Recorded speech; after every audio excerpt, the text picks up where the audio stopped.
Chapter 11. I can't stand the sound of lies any longer. TTAK. As Ira snapped her finger, the sound of blood began to gush out. The plow champion fell to the ground with blood spurting out of his mouth. Muyuek. Big brother. Big brother. Two large men suddenly ran out of the alley. They were the black-robe thugs that had run away earlier. Apparently, they were following us. They patted Darzan's shoulder and arm. Big brother. Are you okay? Umawak Mahu. Tongue. His tongue got cut off. She's a magician. She used magic. You fucker. Nothing else could explain the situation. The plow champion Darzan was part of the thugs. Everything he did earlier was for the sake of leading us to a hideout called the Hideout. Those who were deceived by his good intentions would unknowingly follow him into a trap. How many people had fallen for this scheme? It might have worked on me as well. However, I knew that this champion was fishy. I had already suspected him the moment he rejected my reward for saving us and claimed that it was the champion's duty or whatever. You should know that, in this rotten world, there was no one who would do something out of the goodness of their heart. If such a person existed, there was a very high chance that bastard was the worst and most dangerous psycho. Speaking of which, there was such a psycho by my side. Don't curse Taeo. Ira's hair stood upright. As she growled, the surrounding walls began to shake. Run. Hoyak. Hoyut. Big brother, let's run away. We can't win against a magician. The thugs fled with their backs turned towards us. TTAK.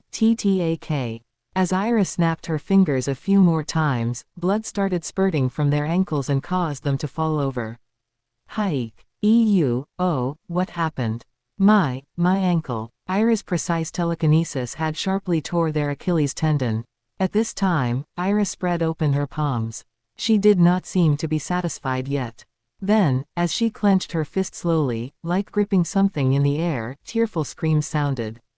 Gag. My heart. Hugh, Hoyo air, I can't breathe. It was clear that Ira would kill them. This was why I didn't want to stay with the thugs any longer. I knew that it was going to end up like this. I had to pacify Ira. My lady. No, Ira Nim, I think that should be enough. They have already lost the will to resist. Taeo, are you saying that I should let these filths, who are eating away at the country, live? But wasn't a champion involved? There may be censure from the church.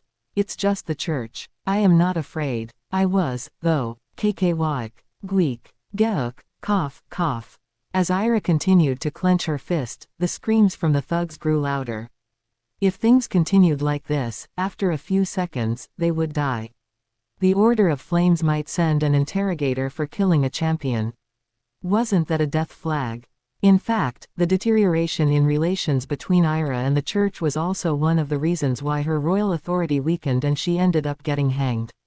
In a hurry, I had no choice but to use the special move I had cherished and saved up for Ira. Ira Nim, do you really need to get your hands dirty with the blood of such lowly bastards? Besides, tonight, you will be sleeping at my house. Taeo, at your house. Me. That's right. It was already late. There was not enough time to go to the palace, so it would be better to just go to my house. However, the smell of blood was not easy to erase, which would be a problem. Taeo, didn't you always deny me coming to your house? Why are you letting me sleep there now? Utik. Ira loosened her clenched fist and faced me.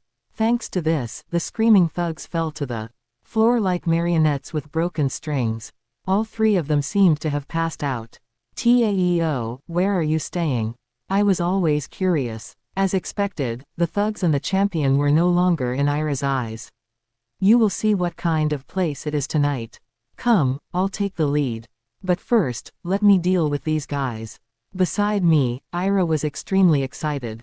She was like a small child who had received a wrapped present. Siyuk. I took out a small stick from my waist. It was an object that looked like a piece of dynamite, which also had similar practical uses that could produce sparks. Chiik, Weruruk. I struck a match against the wall and lit it up, then brought it to the rolled paper string of the dynamite. Soon, the stick made a whistling noise before setting off a firework in the sky. Bang! It was a signal that summoned Ira's guards. By analogy, it was like the Buster Call or the dispatch of 3 admirals. TN, I assume this is a reference from One Piece anime. The guard stationed nearby would come to collect the 3 men in less than a minute. It turned out that I did end up using this. This was very conspicuous and flashy, so I wanted to avoid relying on it. So this is Taeo's house. It is smaller than I thought. It looks like a kennel. Ira saw my house, which was located on the central street, and gave it an evaluation, saying that it was like a dog house. Of course, to her, calling it a dog house was without malice. It was simply an evaluation based on facts. After all, Ira had never lived outside the palace since she was born. She had grown up only seeing tall buildings. The dog house inside the palace was really huge. It might even be bigger than my house. If one thought about it, wouldn't this cause a revolution? Since Ira might unknowingly say things like, if you don't have a house, you can live in the kennel, without really thinking about it. When I return to the palace tomorrow, I would need to reduce the size of the kennel there. I would also have to explain the size of the common kennels to Ira. Fuck, there was always something to do. The biggest problem I had right now was that Ira was looking around my house. It was just a room with a bed, a few books, a closet and a stash of emergency food. It was not really an interesting place, but... Taeo, is this where you sleep and wake up every day? Ira was busy peering into every nook and cranny of this room, which was nothing compared to her lavish bedroom, as if some kind of treasure was hidden here. She wouldn't notice the basement, right? Should I turn her gaze away? I didn't expect Ira Nim to be in my shabby place. Please wait a moment, I will serve some tea before you go to sleep. I didn't want to let Ira into my personal space because of the basement. Hence, I had always politely refused Ira's request to come to my house. But one day, if Ira gave an order like, I'm going to your house, I knew I couldn't say no. Therefore, I had prepared a handful of high-quality tea leaves worth 2 gold coins and a teacup set worth 5 gold coins. If she drank this now, she would quickly fall asleep. Slurp, I had a little taste. The tea I brewed was actually pretty good. Here, my queen. After boiling the tea, I entered the bedroom from the kitchen. Morik. Something similar to charred soot was sending up black smoke from the carpet in my bedroom. A strong burnt smell wafted into the air. It was not just an ordinary smell, either. It was the smell of burnt flesh. Ira then said to me, "A dirty little beast was hiding in your bedroom, so I got rid of it." As I thought, you have to move. From tomorrow, you will live in the palace. You burned. There was no trace of life from the burnt ashes. I didn't know what it originally was, but it looked like the size of one's palm. I felt dizzy. The only thing that comforted my heart with chirps and barks. Daljuric. I watched the shaking teacup in my hand and braced myself. After all, it was not the first or second time this kind of thing had happened. It's delicious. Taeo is really good at making tea, even better than the maids. Well, I was originally bought by the Lioness family to be a tea slave. You mean Ilga? She doesn't even drink a drop of tea. As expected, it was a waste for you to stay with Ilga. Quote ellipsis. More than that, why do you look unwell? Are you sick? No tilde. How can I be unwell, when I was given the honor of hosting Your Majesty the Queen in my residence? Why do I feel like you are being sarcastic? Ellipsis quote. She was sharp. No, I was not. I smiled. If I had known that things would turn out like this, I would have at least given you a name. Even if it was just something like Kionkong, since you barked. Kurik. Just then, I heard a scratching noise. I turned my head and saw that a little beast was clinging on my window, scratching the glass with its front paws. It was a squirrel with impressive stripes. More importantly, like me, it had a scar on its left eye. Kionkong. What? Didn't it just get burned to death? I was confused. While I was deep in thought, Ira, who was sitting on the bed, got up and opened the window. The squirrel then came in, climbing on Ira's legs and over her shoulders. This guy is a dog squirrel. It seems there is a dog squirrel nest nearby. By dog squirrel, you mean Kionkong. Yes, they bark like dogs. So they're called dog squirrel. Ira watched as the squirrel ran between her hands and shoulders. Big Sister Anna said that dog squirrels don't get along with people very well. This little one is different. Taeo, are you raising him? No, I am not raising it. I don't keep any pets. My eyes alternated between the squirrel and the charred ashes on the floor. So then, what the hell was that thing? Without any hesitation, Ira said. Then you're saying that the scorpion the first burned earlier wasn't a pet. I'm glad. I was disgusted as soon as I saw it and had to kill it right away. A scorpion. Why were there scorpions in my house? Please wait for a moment. I immediately went to check the barrier stones and saw that there was a small hole in the side of the front door. This was done on purpose. Clearly, someone had sent a scorpion to assassinate me. I only knew of one guy who used scorpions. However, he shouldn't appear until much later. I would need to investigate this tomorrow morning. Kong. I wanted to have one when I was young. But my sister told me that they were untamable creatures and we had to constantly keep an eye on them. Ira's expression was very calm. Thinking that this would be effective in lowering Ira's coldness, I quickly said, "Would you like to feed it?" "Feed it." I then gave Ira some almonds, which she handed to the squirrel. She smiled upon watching the squirrel skillfully pick the almonds from her hand. Eat well. In recent years, this seemed to be her brightest smile. Did Ira like animals? We were similar in this aspect. With this, although it was only a little bit, I felt that we got closer. Kyogong. After eating all of the almonds in Ira's palm, the squirrel left through the window it had come in from. Ira looked sad, but then she sleepily yawned. I'm going to sleep. However, starting tomorrow, you are to immediately move to the palace. A house where scorpions can enter is bad. Okay. Taking off the robe that was wrapped around her, Ira then went to snuggle in my blanket, wearing only a baggy shirt and stockings. Taeo, I can smell you everywhere. I'm sorry, I didn't expect that you would be staying here. Should I get you a new blanket? No, it's fine. It smells even more natural than I originally thought. Smells natural. Was that an insult? Anyway, I tried to lay down on the floor carpet, though I was a little scared that another scorpion might be creeping around. However, sleeping on the same bed with Ira was impossible. As I was thinking, Ira said, "Sleep on the bed. I can't sleep if I don't hold something in my arms." Is that so? Oh yeah, what a relief. The scorpions wouldn't dare to come near Ira, a powerful magician. I didn't even bother trying to be modest and refuse. I simply climbed onto the bed. It was large and spacious enough for two people to comfortably sleep in.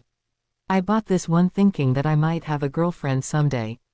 Unfortunately, I was too busy with work. I had to focus on surviving.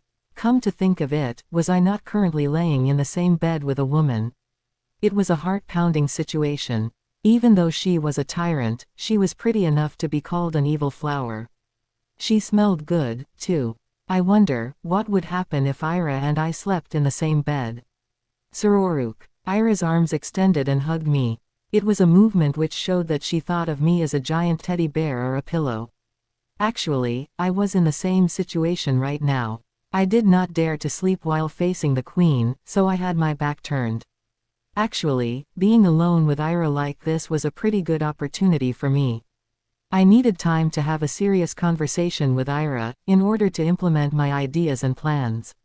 However, now that the opportunity came, I was hesitant and couldn't open my mouth. What if I got rejected? By then, she might really cut my throat. Ira murmured softly in my ear. Taeo, why did you hide it from me? What do you mean? What was she talking about? The basement. The dog squirrel I raised. I was feeling nervous. There were so many things that I could get caught for. I was also worried that Ira would change from hugging to suffocating me to death. That you were a half-nymph. Ah, come to think of it, I don't know anything about you, Taeo. Sororuk. I could feel Ira's hand sliding from the side of my armpit, gently stroking my belly. She then pulled my upper garment up, before finally slipping through the knot in the waistband and directly caressing my skin. I felt dizzy as those cool, slender fingers wrapped around my thing, as if my whole body was being held by a giant hand. This was the first time Ira touched my body. Ira Nim, I am also curious. Do half-nymphs really suffer from the mixed race curse? Chapter 12. Ira's slender fingers dug into my pants.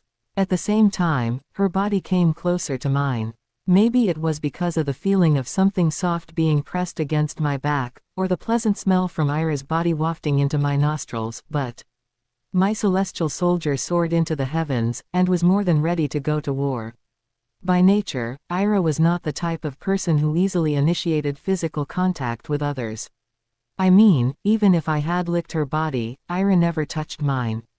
It was because she was a noble queen.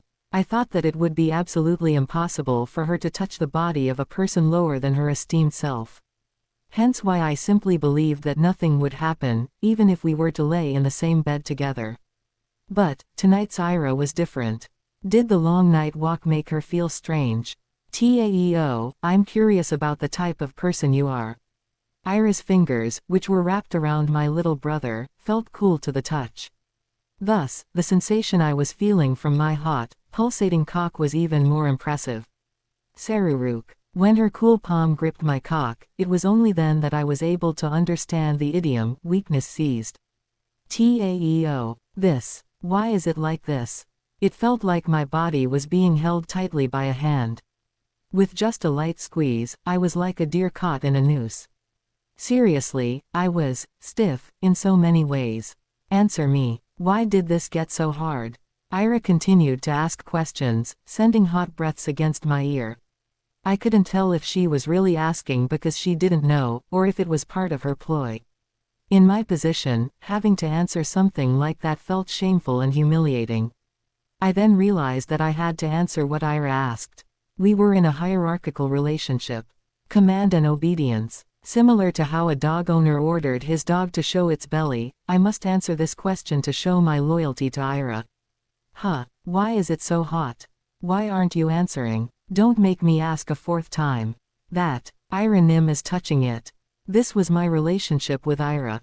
Our relationship was such that Ira would unilaterally receive or force something on me. But tonight was not the same.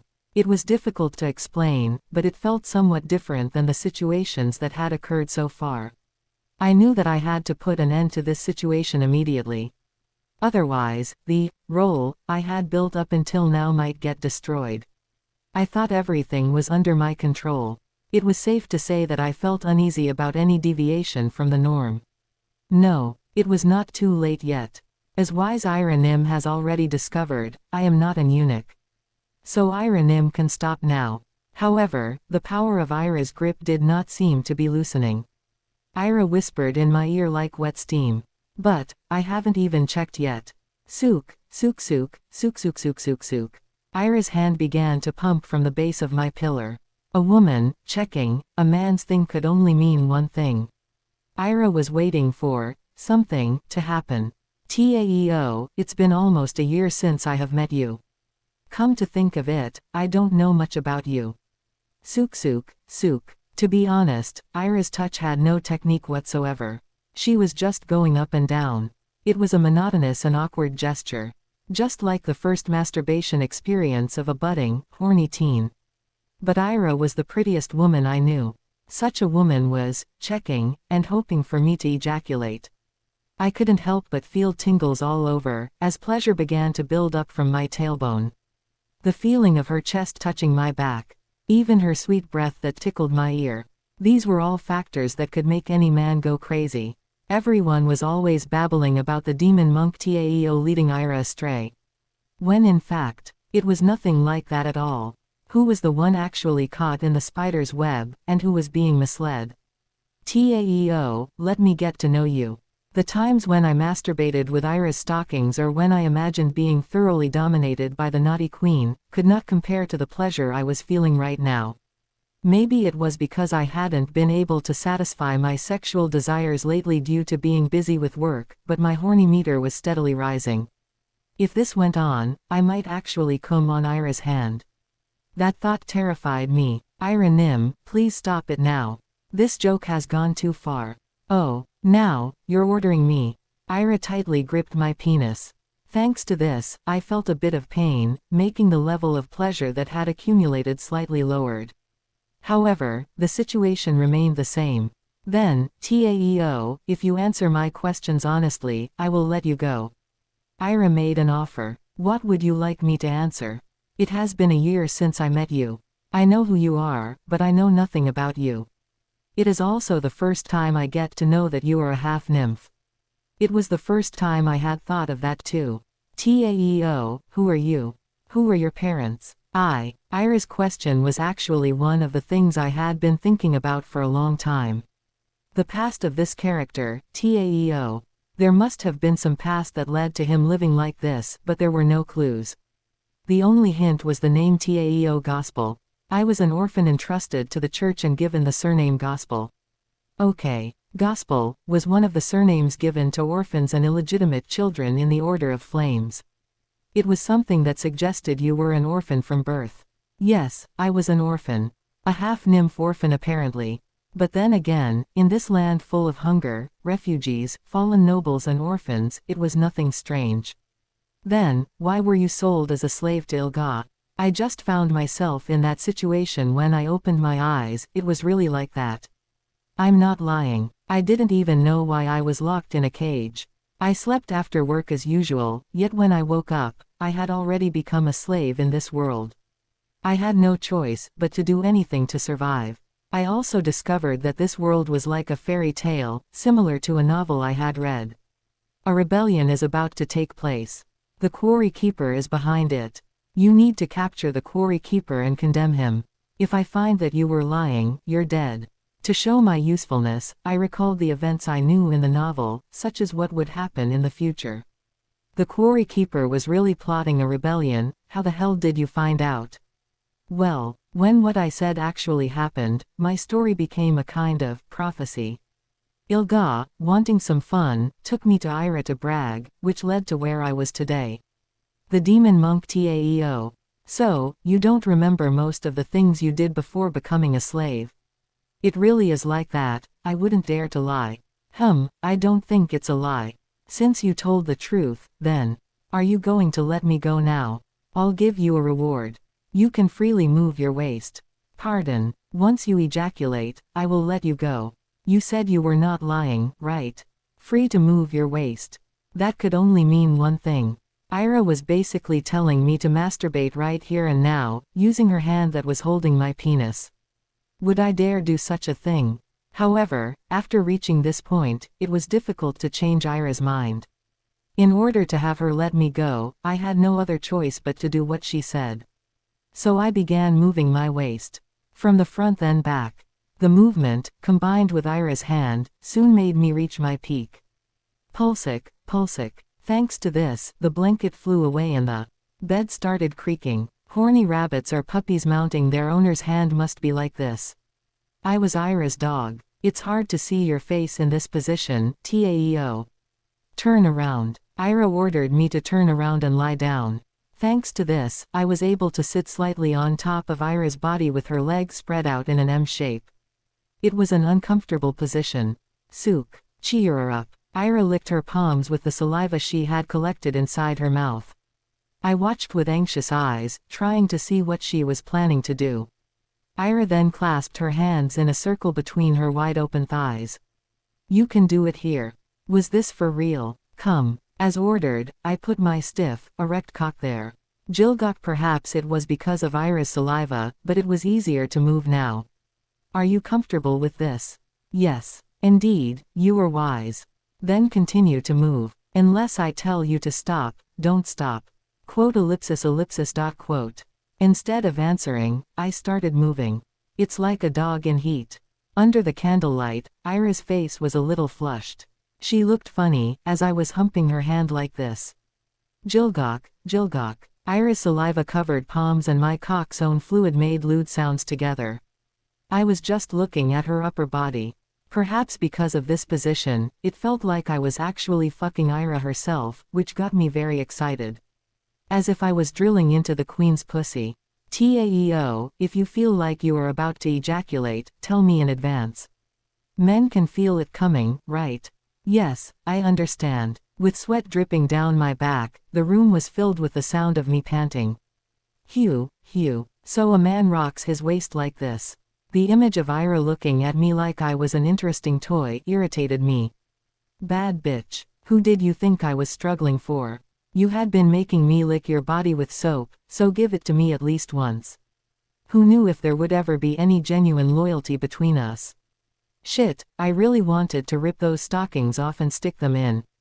As I was cursing with the rage boiling within me, I felt like I was really swearing at Ira. Was this it? Soon, the feeling of ejaculation rose from the buttocks to my waist and back. Ira Nim, stop. I have to stop now. Please let me stop. Who? Quote ellipsis ellipsis dot quote. I signaled that I was about to come, but Ira didn't say anything and just looked at me. Ira Nim, don't stop. Chapter 13. Does a sheep dream of freedom? 1. I had heard of this from somewhere. When males felt the threat of dying, they would ejaculate for the purpose of breeding and continuing the species. Hearing that, I thought, how could a male be such a pitiful creature? Lived as a servant, died as a servant. I only realize that fact now. Don't stop. If you stop, I will punish you, Ira said firmly. At this rate, my semen, which had been building up for several days, would definitely explode onto her hands. A servant ejaculating in the hands of the queen. That was certainly a huge felony. It was like being able to tell what would happen to a horny dog, lost in its sexual desire, going inside the cage of a tiger to relieve itself. It was a death sentence. Ironically, when my heart felt threatened with the thought of death, the feeling of climax was actually heightened. The pleasure fried my brain, driving me crazy. Yeah, keep moving like that. You can't stop. Yes, I understand. At this point, I had made up my mind to not fight the situation. Rather, I would go along with it. I shall fire a grand orgasm deserving of Ira's satisfaction. As if really fucking her, I further leaned my upper body forward and increased my piston speed. Damned bitch. Oh, how I would love to lift that shirt up and bury my face in that soft chest. I wanted to suck her lips. Her wet palm made a smooth, soft noise as she further gripped my penis. This feeling, when a woman's hand was wrapping around my cock. Unable to bear it any longer, all of my grievances were released in Ira's hands, along with a brief, ah. I could feel the semen, which had been held back for several days, spurting from my twitching cock. It painted Ira's hands, even reaching her stomach and chest. Only then did Ira release my little brother. This is a man's semen. Ira looked at the liquid thickly clinging to her hand with a flushed face. She stared at it in fascination, as if it was something very strange. It feels odd. It's hot and sticky. I felt my hair stand on end as I watched the queen sniff my semen. It smells like a strange flower. It is said that nymphs' hair and saliva are used as materials for fairly rare magic tools. Please wait, I'll give you a towel to wipe them away. It's fine. Clean. TTAK. When Ira snapped her fingers, the foreign substances on her body disappeared in an instant. As far as I knew, this was the rank 3 magic, clean. This spell was said to apply telekinetic power, though the principle behind it was unknown. Thanks to this, Ira didn't have to wash her body or do anything of the like. Although the stains and grimes on Ira's body were wiped clean with magic, the process was still vivid in my mind. I covered Ira's hands with my cum. Like a dog. Somewhere inside, I felt very ashamed and defeated as a human being. I also felt angry. So, to turn my thoughts away from these feelings, I started to do some realistic calculations. What ripple effect would this have? What if this was exposed to other people? Of course, I didn't think Ira would tell anyone about this. Nevertheless, it might be a good idea to give her a reminder, just in case. Ira Nim. Ira Nim is wise and should know that it would be better to keep what had happened tonight a secret from everyone, right? Why? If there are rumors that you got along with a lowly person like me, there would be problems on the road to your future marriage. TAEO, I told you not to talk about that, didn't I? When the topic of marriage was mentioned, Ira got angry. I will decide on my marriage. I'm sorry. As expected, talking about marriage was tricky. One way to change the course of the novel was this. Evidently, Ira didn't seem to have any particular thoughts about marriage. I will not marry, so tell that motherfucking Chasm to stop sending me letters. I'm sick of hearing his name. I will keep that in mind. The image of a man with brown skin flashed through my mind upon hearing the name, Chasm.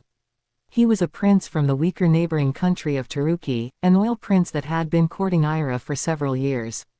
He was also the person that was expected to become Ira's marriage partner. Of course, the difference in national power between Angmar, which was strong enough to be called an empire, and Taruki, a weak country, was huge. It was comparable to that of the United States and Somalia. Nevertheless, Chasm had the confidence to woo Ira because he possessed magical powers. Chasm was a rank 5 magician and deserved the title of Great. A high-level magician must marry a high-level magician, that was the rule of the world. Otherwise, dangerous things would happen. A royal lineage, with a long history, had its own magic knowledge. In many ways, Chasm was not a match for Ira. Of course, Ira also didn't like him. I have never seen a hypocrite as big as him. Really, I'm sick of it. Now, it was not just dislike, it was at the level of hatred. I decided to simply keep my mouth shut since continuing this topic was just planting a death flag on my head. A lot of things had happened. Currently, Ira and I were laying back together on a soft blanket. Ira hugged me like a giant teddy bear, ready to sleep. Her chest, which was touching my face, was very soft and warm. I wanted to touch it, but I wasn't delusional enough to do such a crazy thing. Taeo, I think I got to know a little more about you today. Ira had been showing more affection towards me. I also found out a little more about Ira today. She made me lick her body, eat her pussy, and now this. Given these circumstances, it was reasonable to assume that Ira liked me. However, her feelings were a little different from that. She saw me as a kind of pet. Yes, just as I considered the dog squirrel, Kong, as a pet, Ira thought of me in the same manner. Since I was a pet rather than a human of the same status, she was not ashamed to show off her naked body, nor did she feel fluttered when I did some bizarre things. There was no room for the type of affection between a man and a woman here. In the first place, could Ira, whose common sense was broken, love someone other than herself? To Ira, her own value was always the highest. Taeo, before going to sleep, is there anything you want to say? Ira then said to me. It seemed the fact that I gave up my pride as a man, and went through such an ordeal, had put Ira in a good mood. In fact, I was halfway trying to make this happen. Before going to sleep and lying comfortably. This was when Ira's attitude and heart were open. I decided to tell her the words I had been patiently thinking about for days and even months. If not now, I would never find such an opportunity again. Just right before the hero appeared. It was time to make a bet. The time had come. Tell me anything. I will quit my job as a court gardener. All in. At some point, my thoughts came to a conclusion that went something like this. If this world was really like the novel, then I should never be swayed by the original story. Taeo Gospel was a character who would get executed in the end. The same went for Ira. If I only followed the events in the novel, it was clear that we would eventually face the guillotine. It would become an unavoidable fate. If so, what should be done to avoid it? It was simple. I just had to do something that the Taeo Gospel in the novel would never do. And my thought ended up with this. Give up some of what I had. Taeo, that greedy fucker, would never do such a thing. What? Ira couldn't seem to believe my request. Sororukshi pulled me up from the bed while still hugging me. Taeo, what did you just say? In response to that question, I spoke more clearly this time. Taeo Gospel, will step down from my position as a court gardener. Quote ellipsis. Sook. Ira pushed me off her body.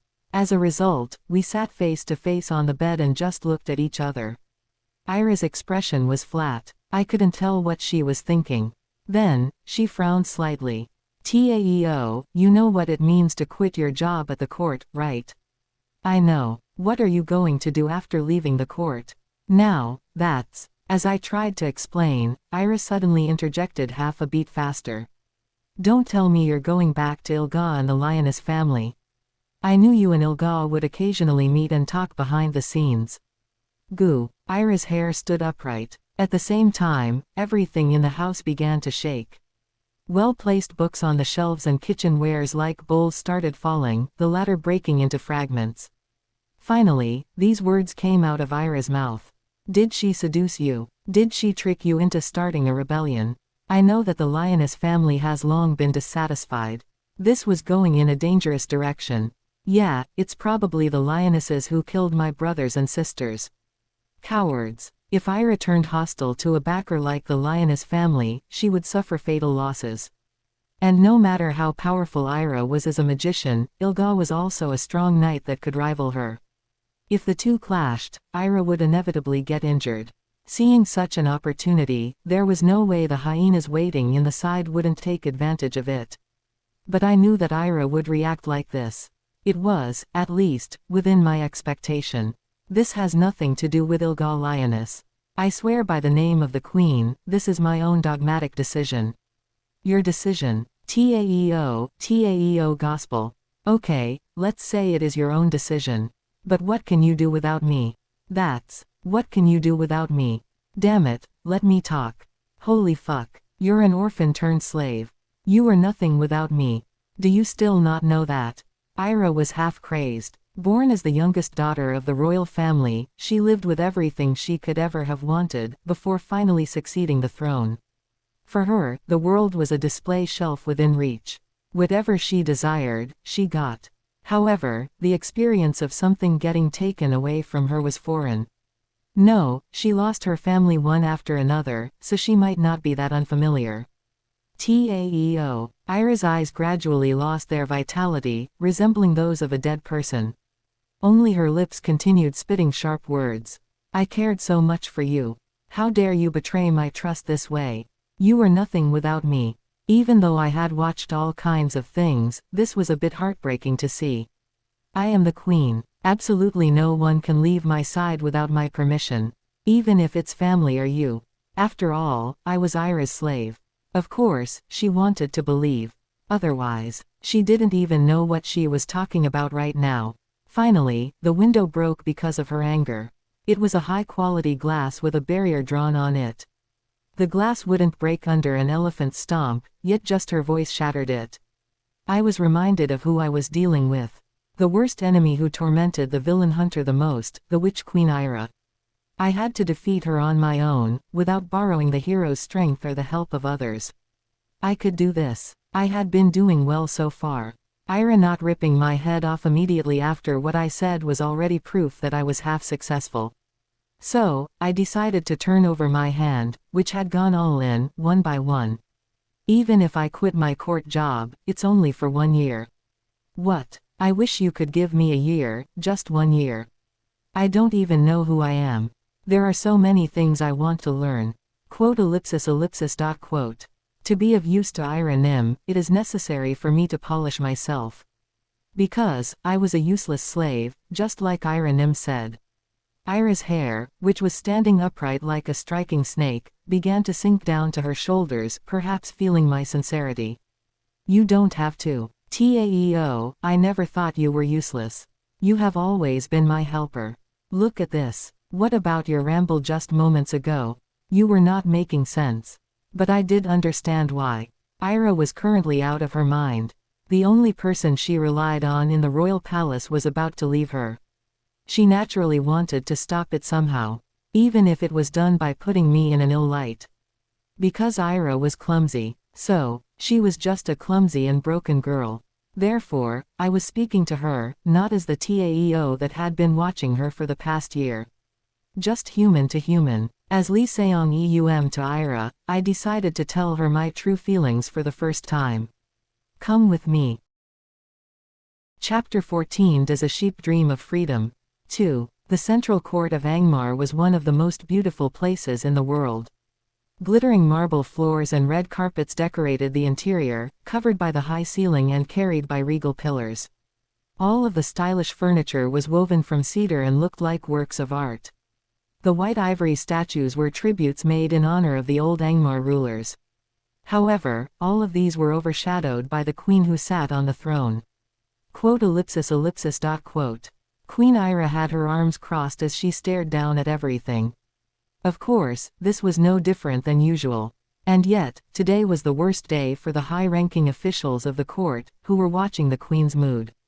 While everyone was only looking at one another, the rank 5 official, Chancellor Fargus, came forward and coughed. Cough, cough. Let's begin the regular court meeting. The meeting finally started with the sound of phlegm from someone with a chronic lung disease. It did start. But nothing was happening. Okay, so, what is the order and agenda for today's meeting? Only when Lord Belmont, who was in charge of the court's finances and treasury, asked did Chancellor Fargus unfold a long scroll that extended to the floor and carefully examined it. Let's see. So, the first topic is the continuous trend of the black robbers in causing damage to the nobles. Robbers. Wasn't it? Robe. Aha. Yes, robe. The trend of the black robe. Let's see, why are the letters so small? Who? Everyone couldn't help but groan in pain. Although Chancellor Fargus was an excellent man, that was something from 20 years ago. However, no one in the court was willing to take Fargus's place. They didn't have the guts to do it, nor did they have to. At least, it was until yesterday. Meanwhile, Belmont looked around to find a certain man, no, a boy. Alas, his distinctive face was nowhere to be seen. Someone then pulled Belmont's back. Turning his head, he saw a bald official looking at him. It was Pilaf, the foreign minister. A cunning man who had managed to survive till this day. Lord Belmont, that guy is nowhere to be seen. You know, Taeo Gospel. Do you know what happened? Why are you asking me that, Lord Pilaf? Why? Because you hated Taeo the most, Lord Belmont. Could it be that you finally overthrew him with the conspiracies you were plotting? What conspiracies? Watch your mouth. I am now with the Queens as a member of the Royalist faction. I'm sure you are. Minister of Foreign Affairs Pilaf and Minister of Finance Belmont talked among themselves, as if they were having a meeting of their own. However, without Taeo Gospel, the court meeting was just an empty shell. Even Queen Ira had her eyes closed, as if in thought. While examining the Queen's complexion, Belmont said, I have absolutely nothing to do with this. Rather, I also want to know what is going on. The seeds I had planted were all cut off by Taeo the other day. Well, I heard that the Queen and Taeo secretly sneaked out in the middle of the night and wandered around the city yesterday. They wandered around the city. He must have made a mistake during that time. I see. Although Belmont nodded his head, he knew that the man called Taeo Gospel would never make such a mistake. That man, who was still new to the court, quickly grasped the conspiracy that Belmont had been preparing for a long time, then proceeded to stomp it in the mud in just one day. He even captured Belmont's daughter, which had been hidden in a secret location, and held her hostage under the title of a palace maid. How the hell did he know? The hideout hiding Clara was a well-kept secret, so how? Thanks to this, the seeds of rebellion centered around the Dawn Association were extinguished before they could even be ignited. Belmont hated to admit it, but that guy was terrifying. Did he really have the ability to predict the future like his nickname, Demon Monk, suggested? Was he really a slave? Not to mention, there was no information about his past or identity. The only thing Belmont could find was the link with the church originating from his surname, Gospel, as well as the history of being purchased as a slave by the Lioness family. Events before that were just a blank void. If you were a human, there must be some traces of your life. Unless he was later incorporated into society after living like a wild dog in the mountains, there should be at least one record or testimony from other people. Taeo Gospel had none of that. It was perfectly clean, as if it had been erased from existence. It was creepy. He seemed used to the social world. Despite being awkward at some points, he was very much a noble in both formality and demeanor. He wasn't the kind of guy who had been living as a bum in the wild. He was probably a fallen noble. A very ambitious fallen noble. That was the identity of Taeo Gospel that Belmont had concluded. Such a person had entered the palace and tricked the queen, manipulating her. It was no wonder that the country was faltering. Maybe he did this to seek revenge against the country that ruined his family. That was Belmont's thought until yesterday. Yet, there was something he found out today. This isn't going anywhere. I didn't think I'd miss him at all. Indeed. At this rate, if anything goes wrong, it will be Lord Belmot's fault. Lord Pilaf, what do you mean, it will be my fault? Isn't it Lord Belmot who worked the hardest to drive a wedge between Tao and the Queen? The rumors that he's a demon monk or whatever. It was you who spread them. There was no other way. For the sake of the kingdom, I had to separate Tao and the Queen. Then you haven't failed. Thanks to you, Tao was punished and is no longer in the Queen's sight. Well, I should congratulate you for this at least. Belmot had no responses to Pilaf's sarcastic remarks. He did dream of severing the link between Theo and Queen Ira. However, that was back when he could still count on the Dawn Association and his slush funds to change the country. But now, they were all gone. If Theo, the only one who could control the Queen, disappeared from his seat, Belmot could never imagine what would happen to the court in the future. He hated even imagining it. Pilaf then said, "The Mad Queen's leash is loose and someone needs to rein it in." But who would want to hold a tiger's leash? This is troublesome. Belmot had to agree with him. How did the relationship between Queen Ira and Theo Gospel, which looked like it would last for thousands of years, ended so suddenly? This was really bad. What if the slanders that he had spread really had a belated effect? Not good. Belmot really hated to admit it, but as long as his daughter was being held hostage as a palace maid, Theo's presence was a necessity for the court's peace.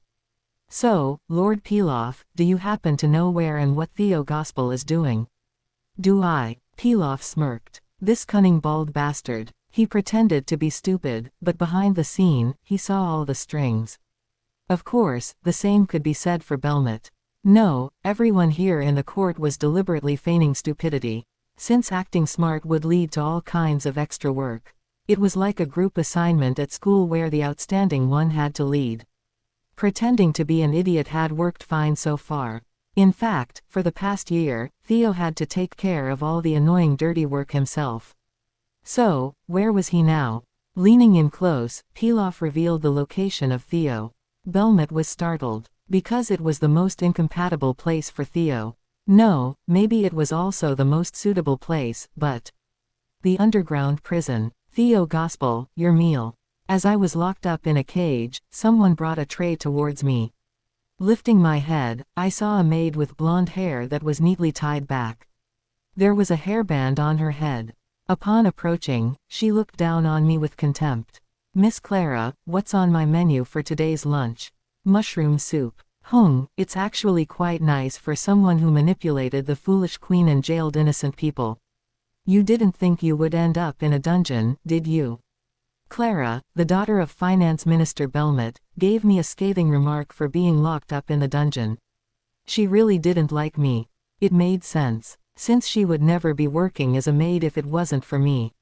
I said my excuse. I have never jailed someone innocent, only those who deserve it. Who would believe that? It's up to you whether or not you want to believe it, but that is the truth.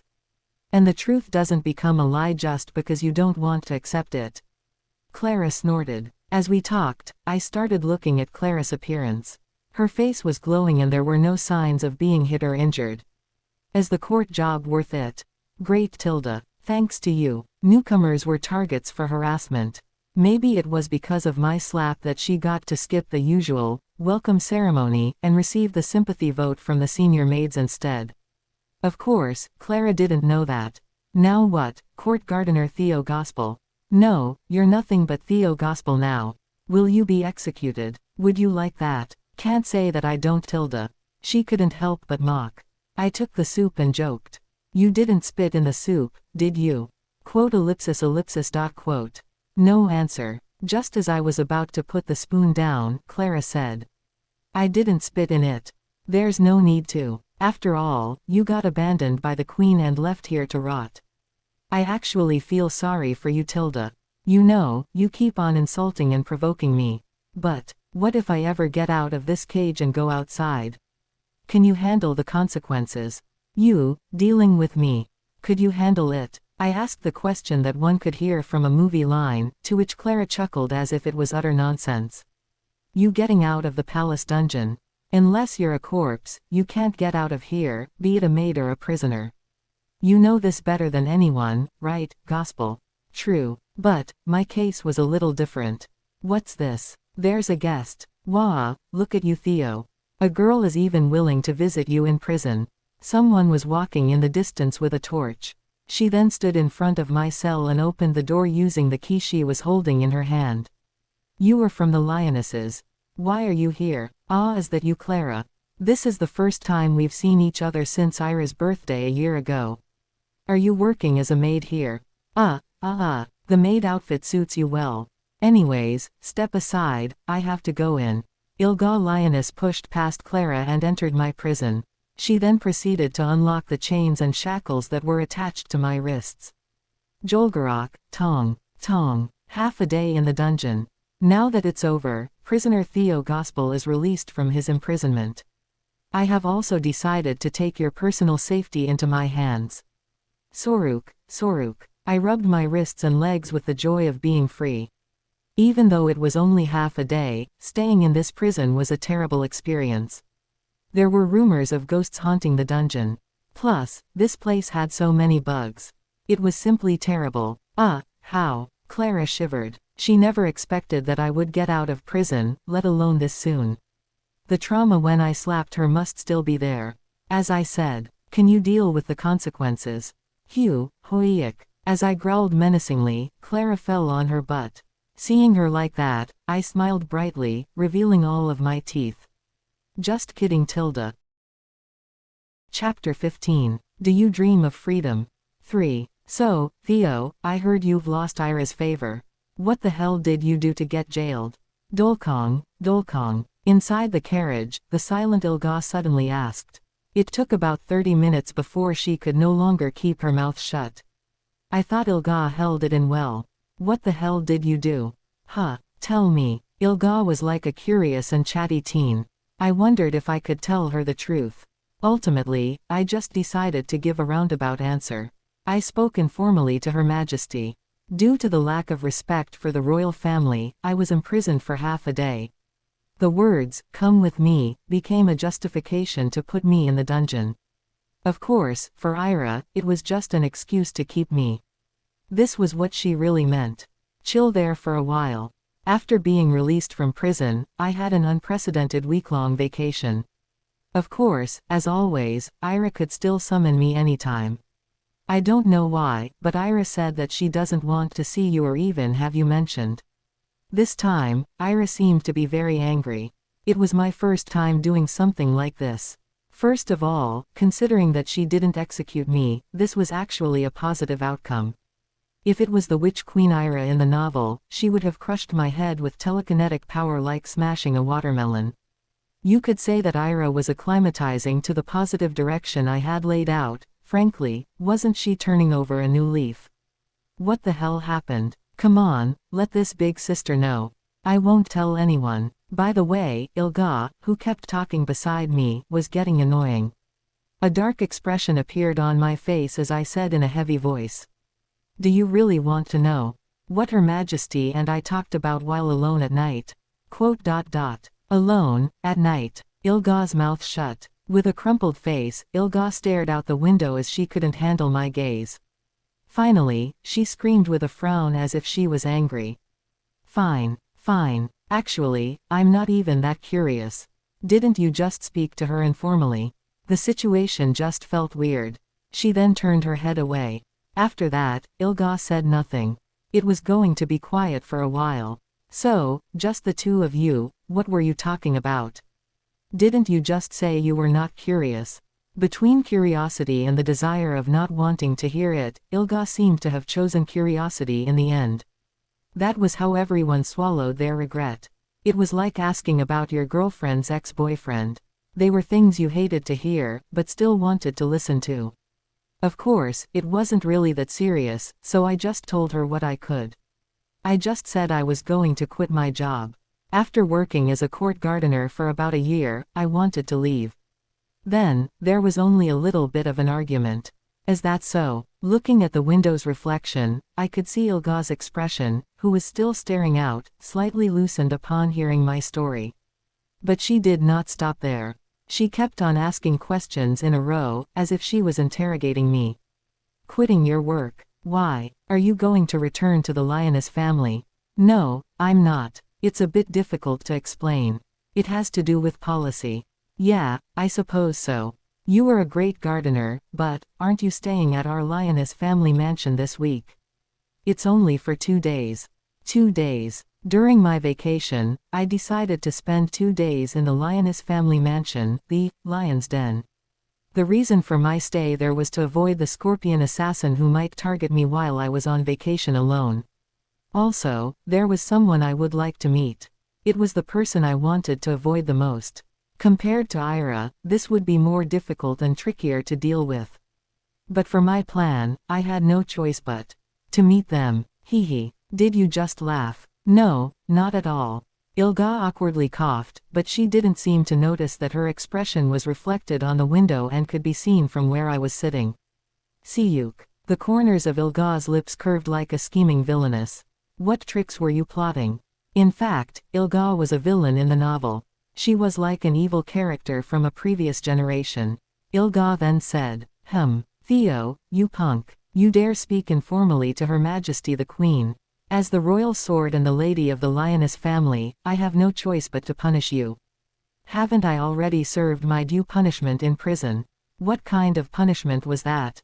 Ira is just too soft. As the queen, she shouldn't be so lenient. If I were her, I'd at least hit you 10 times with a whip. Ira was soft. This was the first time I'd heard this. Of course, Ilga probably wasn't being serious. She was just using it as an excuse. The main point that Ilga wanted to say was brought out at the end. All right then, I'll punish you. Close your eyes. Quote ellipsis. Quote. This again. Nonetheless, I closed my eyes. No matter what, I was alone inside the lioness family's Ilga exclusive carriage. It would be better to just follow her whim rather than getting flicked for trying to rebel. When I closed my eyes, I could feel a human's warmth approaching me. There was also Ilga's signature apple scent. Soon, soft lips would overlap mine. Feeling the elegant smell and breath coming closer, my blood unconditionally flowed down to my lower body. Was this what Pavlov's dogs felt? Quack. But it was someone's fingers that touched my face. Arg. I opened my eyes and saw Ilga twisting my nose.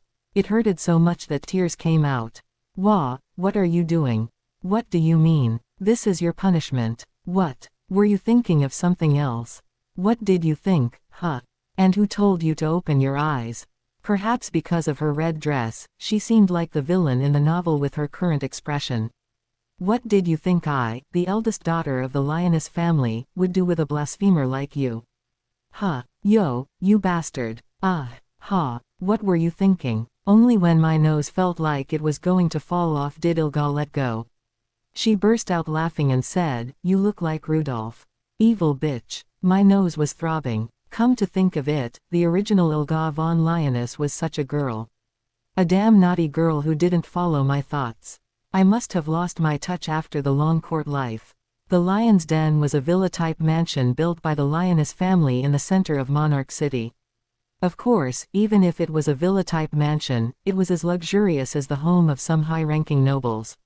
Furthermore, one might even dare to say that the Lion's Den, which was located in Borgia, the western part of the city controlled by the lioness family, was so grand and beautiful that it could even be compared to the central court. These were places that showed how high the power of the lioness family was within the Angmar kingdom. My lady, you are back. I'll take care of your luggage. And, Gospel, the old and seasoned butler of the lionesses received my luggage. He looked at me with mixed emotions, before smiling. Lord Gospel, we shall take your luggage and carry it to the guest room. That was great. Someone who was once a slave to this family was being given this kind of treatment. It was amazing that there were people in this world who could put aside their personal feelings. There was nothing to hide. I had been a slave to the lioness family for about 3 months. A slave who poured tea. It was, so to speak, an exclusive luxury for the aristocrats. In this world, having slaves were expensive. And troublesome in the first place. The experience at that time also helped me adapt myself to this world. I never thought I'd come back here in any shape or form. After all, when I was freed, I left this place with a vow to never return. Ah, and Lord Gospel. The master is looking for you. Quote ellipsis ellipsis dot quote. The time had come. I had expected that they would contact me first. Yet, when it actually happened, I could feel my heart racing. The Lioness family, a noble family that was second only, and even comparable, to the royal family. Although it could be said that the head of the family was Ilga von Lioness, she was in fact just the tomboy of the house. There was actually another person who was the huge pillar that supported the entirety of the Lionesses. Where shall I go? This way, please. I walked where the experienced butler guided me. It had been a long time since I was here. Sabak walking on the red carpet reminded me of my old life in this place. It also reminded me of the family head, who might be sitting in the study beyond this hallway. Knock, knock. The butler knocked gently on the tightly closed door. Master, the guest has arrived. Come in. Soon, a thick voice sounded from the inside. At the same time, my tension rose to the peak. Geek, Jolcock. As the butler opened the door, I went inside the bright study and bowed my head towards the man who was sitting majestically at the wide desk. I, Theo Gospel, pay my respects to the Lioness family head, Master of Borgia, Marquis of Angmar, Chief of the Red Flag Knights, and the biggest supporter of the royal family, Reinhardt Nim. There was the sound of a hand waving, signifying me to raise my head. As I looked up, the faint sunlit figure of the man was slowly revealed. White blonde hair and pale skin, like the mane of a white lion, along with red eyes. He had a proud pallid nose and chin that was unblemished by any hair. Was he over 60 years old now? I didn't know that there would be a guest. My apology for my dress. Master Reinhardt looked at his silk robe. It was disheveled, but the muscles and scars underneath it showed what kind of person this man was. He could even twist my neck with his bare hands right now. Of course, he wouldn't really do that. I hoped. Anyway, this was Reinhardt, the head of the Lioness family. A man that could even be considered as the de facto king of Angmar, similar to the young tyrannical Queen Ira. In fact, he literally looked like a proud roaring lion. If such a man was not a king, then who was? Suddenly, Reinhardt said, Theo Gospel, I will just go ahead and ask. What are you up to? What might you be talking about? How could a rat that once escaped return to the lion's jaws? Did you bring any poison, perhaps? Quote ellipsis ellipsis dot quote. If it's some stupid trick, you better forget about it. Jorrit. I felt my skin crawl. Basically, why would a freed slave come back to this place? Unless there was a scheme, no one would ever return to the place where they lived as a slave. As expected, this man was difficult to deal with. He was a different breed compared to those who slithered around for power. My mask was torn off instantly. However, I had also gone through many similar experiences in the past year. I parted my lips, trying to ignore the cold sweat running down my back. Who would I dare lie to? However, Lord Reinhardt, I do have something to tell you. Otherwise, I would not have spent my precious vacation time here. I raised my head high and straightened my back.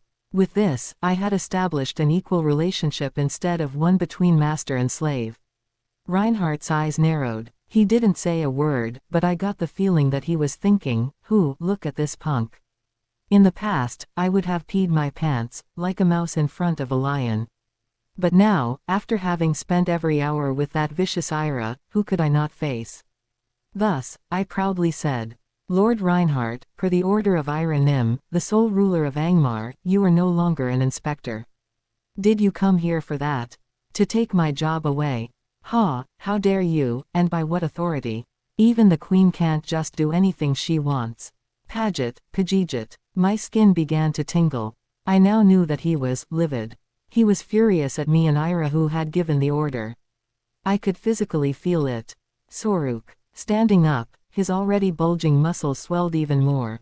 If he struck his fist right now, my skull would get smashed. Of course, I expected this kind of reaction. And so, I quickly took the lead. Instead, you will be appointed to the position of Chancellor, Cabinet Chief and Chief Minister of the court, replacing Lord Fargas who will retire tomorrow. What? Reinhardt frowned at my words, finding them unbelievable. The tingling feeling on my skin also disappeared. Such was the position of a chancellor. It was something Reinhardt coveted, but could never get his hands on. I knew it all too well because it was tiresomely portrayed throughout the novel. And now, it was about to be given to him on a silver platter. Regardless of how lion-like a human being was, in the end, they would have to be honest with their desires. "You bastard, what the hell are you up to? You dare come back and mess with me now that you're not a slave?" He even started talking informally, just the way it should be. Reinhardt thought that a mouse was actively putting its head into the lion's mouth, when in fact, it was his own head that was in the jaws of a giant beast. He must be very curious about my intentions. I then said to Reinhardt, "I and Her Majesty the Queen may be leaving the royal capital in the near future. At that time, who else can protect the capital and the kingdom of Angmar other than Lord Reinhardt and the Draco house?" Bang! Reinhardt slammed the table with his palm. "Absolutely not those Draco bastards. Don't even mention them. As expected, you were still at odds with the Dracos, huh?" The agitated Reinhardt asked while I was deep in thought. "More importantly, you're leaving the royal capital. For what reason? It's still a secret. However, I will give an exception to Lord Reinhardt. After all, if you are going to become the Chancellor, you should know this much." I purposely cleared my throat and paused. A tempo break. This was an important rule of thumb. It took me about a year to realize this. After generating tension from the pause, I decided to increase Reinhardt's curiosity further with a build-up. "Per Her Majesty the Queen's order, the reason why we have to leave." This was the first part of my plan. A counterattack to avoid the guillotine. It was a "fuck you" to those who wanted me dead. If this was a world where the Dark Hero had to hunt villains, I would twist it and make it like this. Is because Her Majesty will be entering the Academy next month. Chapter 6. If I had to describe the protagonist of Villain Hunter in one phrase, it would be a dark hero. The psychopathic protagonist destroyed the world's overflowing villains as a greater evil. In the process, they made allies, defeated bad guys, and reaped numerous benefits. The cool development, which could be said to be the pinnacle of the evil protagonist, was very popular. Hence, I was able to stumble onto it. Once, as the story was in the middle of serialization, there was a comment like this: "Why not also kill him when killing the others?" It was about a villain character. This villain character, Taeo, always increased the number of comments every time he appeared. There was even someone who fervently asked for the execution of Taeo, regardless of whether he appeared in the chapter or not. It was me. Tear that bastard to shreds. Fuck. Perhaps the phrase, "one day, Taeo was executed according to his karma," was added to the novel because of me. Maybe it really was karma. Was I being punished? No, what was I being punished for?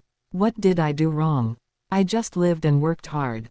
Was it wrong to read and comment on some novels in my spare time? Now, the past seemed to be a dreamlike life. With that thought in mind, I laid down on the bed. Of course, before going to sleep, I didn't forget to check whether the windows and barrier stones installed at the entrance of the house were working properly. I wouldn't be surprised if I suddenly died somewhere, someday. Heck, there might even be an assassin hiding under my bed right now. Wasn't that a possibility? Listening closely, I could definitely hear something creeping under the bed. After crossing many lines ever since my body became like this, I was confident that my sensitivity was comparable to that of a thirsty deer drinking in crocodile-infested water. There was really something hiding there.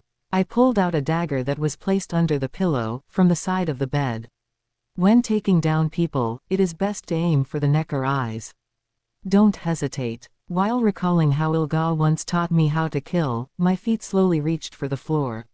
Sook. But when my bare feet touched the warm carpet, nothing happened. Did the assassin want me to sleep first? For a while, I was nervous at that thought. That sound coming from the floor calmed my tensed body, like that of a rubber band relaxing after a tight pull. What? You're not an assassin. Yeah, there was no way an assassin could have gotten inside the house when it was protected by a barrier. I must have been extra sensitive because I had a lot of work today. When I lowered my head under the bed, I saw a pair of black eyes lurking underneath. When did you get here? As I reached out, something small appeared. The identity of the creature that cried was the same as one might expect, a squirrel. Yes, a squirrel. In this world, squirrels chirped and cried. I didn't know why, but it was common sense. Then again, how did squirrels originally cry? Was it a chirp or a squeak? Didn't matter. Come here. As I spread my palms out, a squirrel slightly smaller than my palm scrambled onto my hand.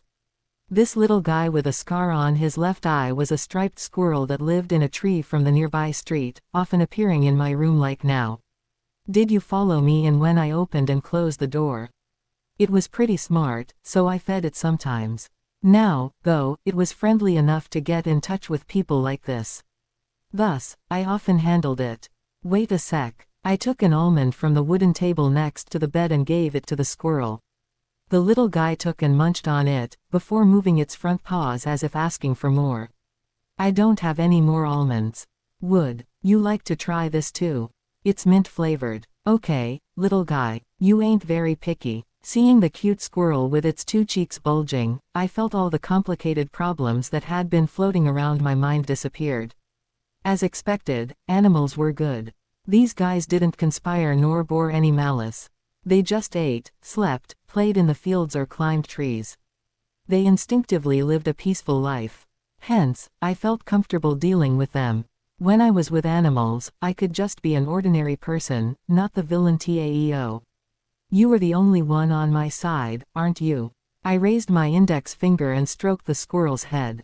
Then, as if to make me eat my words, after it had gotten food from me, it ran away and disappeared somewhere. Ungrateful punk. Were you treating me as a vending machine for food? But I was glad that it wasn't an assassin underneath the bed. Now that the tension was gone, tiredness came crashing down onto me like a wave. I should go to sleep now, I had a lot of work to do tomorrow. Who knew if the hero would appear soon? I told Ira that I would like to take a day off tomorrow. I had to get up early and go to the market right away. Monarch City, where the Angmar's court was located, was as big as Seoul in the modern times. It had a large population, and it was just about the same size. If I remember correctly, it was described as a city surrounded by high mountains with a large flowing river, so it really felt like Seoul. But if I tried to use my insufficient knowledge to add a little more description, wouldn't it be closer to Hanyang before the end of the old Korea Empire instead of the modern Seoul? Except for the neat central area where the high-ranking people lived, there weren't many clean roads. It was because Monarch City was a place where poverty, robbers, as well as all sorts of crooks and pseudo-religious tyrannies ran rampant. On my annual leave, I often walked around the city like this. From the clean central street to the messy outskirts. There were a lot of things to learn while getting some fresh air. There was also nothing better than walking around the market in person to understand public sentiment and various situations. Look at that, there. It's a champion passing by. Hey, is that a holy weapon on his back? It looks interesting. A champion. As I was walking down the muddy road with my hood on, I reflexively turned my head. There I saw a man, who stood out amidst the busy people. The man looked tall and thin from a distance. Together with his thick gray beard, it made me think of a broom. A plow-wielding champion. It just looked like an ordinary plow. How did that become a holy weapon? Stop jesting. You wouldn't even be able to count the number of thieves killed by it. Like what the people were talking about, the sturdy-looking man was carrying a plow, which was used for plowing the fields, on his back. However, if that man was the chosen one and wielded a holy weapon, then even a plow could cut someone in half. They were that kind of warriors in this world. But it was not that person. I let out a sigh, both relieved and regretful that it wasn't the person I was looking for. Let's not confuse people. However, just like a storm that could be created by a single flap of a butterfly's wings, I didn't know what type of variables in this world would lead to a blade being pointed at my neck. So just in case, I was going to remember the keyword, plow warrior, in my head. That's amazing. But, what is a champion? Ah, you ignorant bastard. But I don't know either, isn't that just someone great? I thought about the concept of a champion, upon hearing this from afar. As one lived on this land, there were times when the object they had been attached to would suddenly gain magical powers. In the Order of Flames, they were known as holy weapons.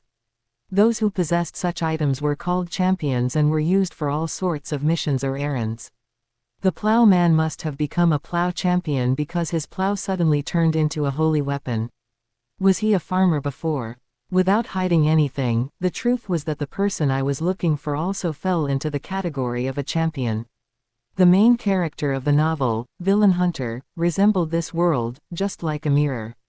Was today's trip a complete waste? I obtained no news. The weapon they used was unique, so rumors of a strange weapon wielder should have spread quickly. A champion who uses a crossbow. I don't know. No, there is no such person here. Even after wasting my precious time and even some money, I had no clues about the person I was looking for.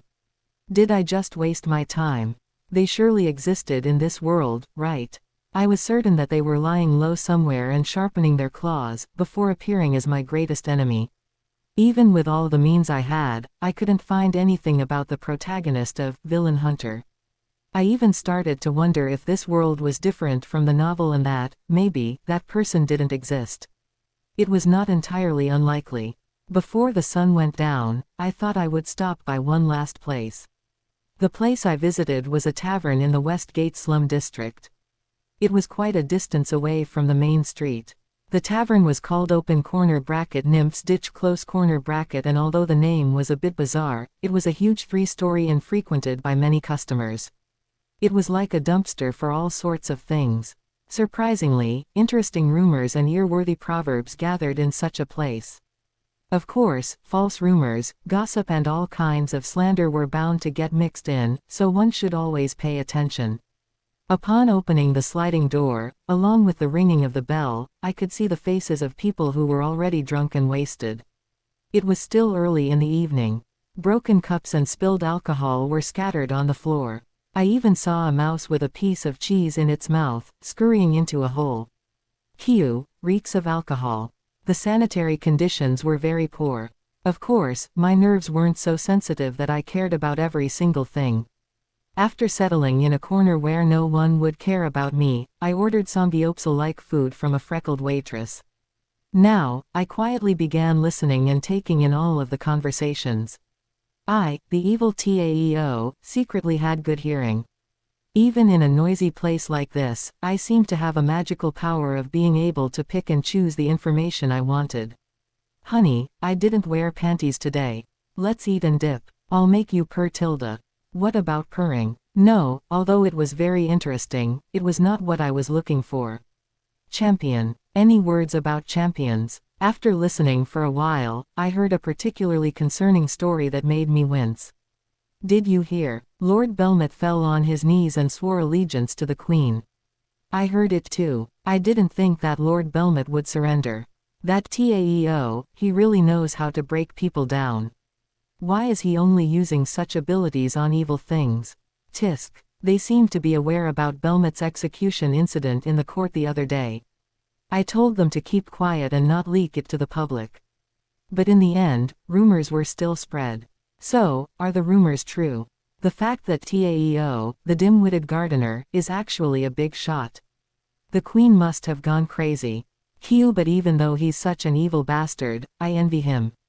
Being able to touch those big melons every night. I had never touched them. A long time ago, I once caught a glimpse of Queen Ira on a trip to Central Street. She was really pretty. Suddenly, my wife looked like a squid.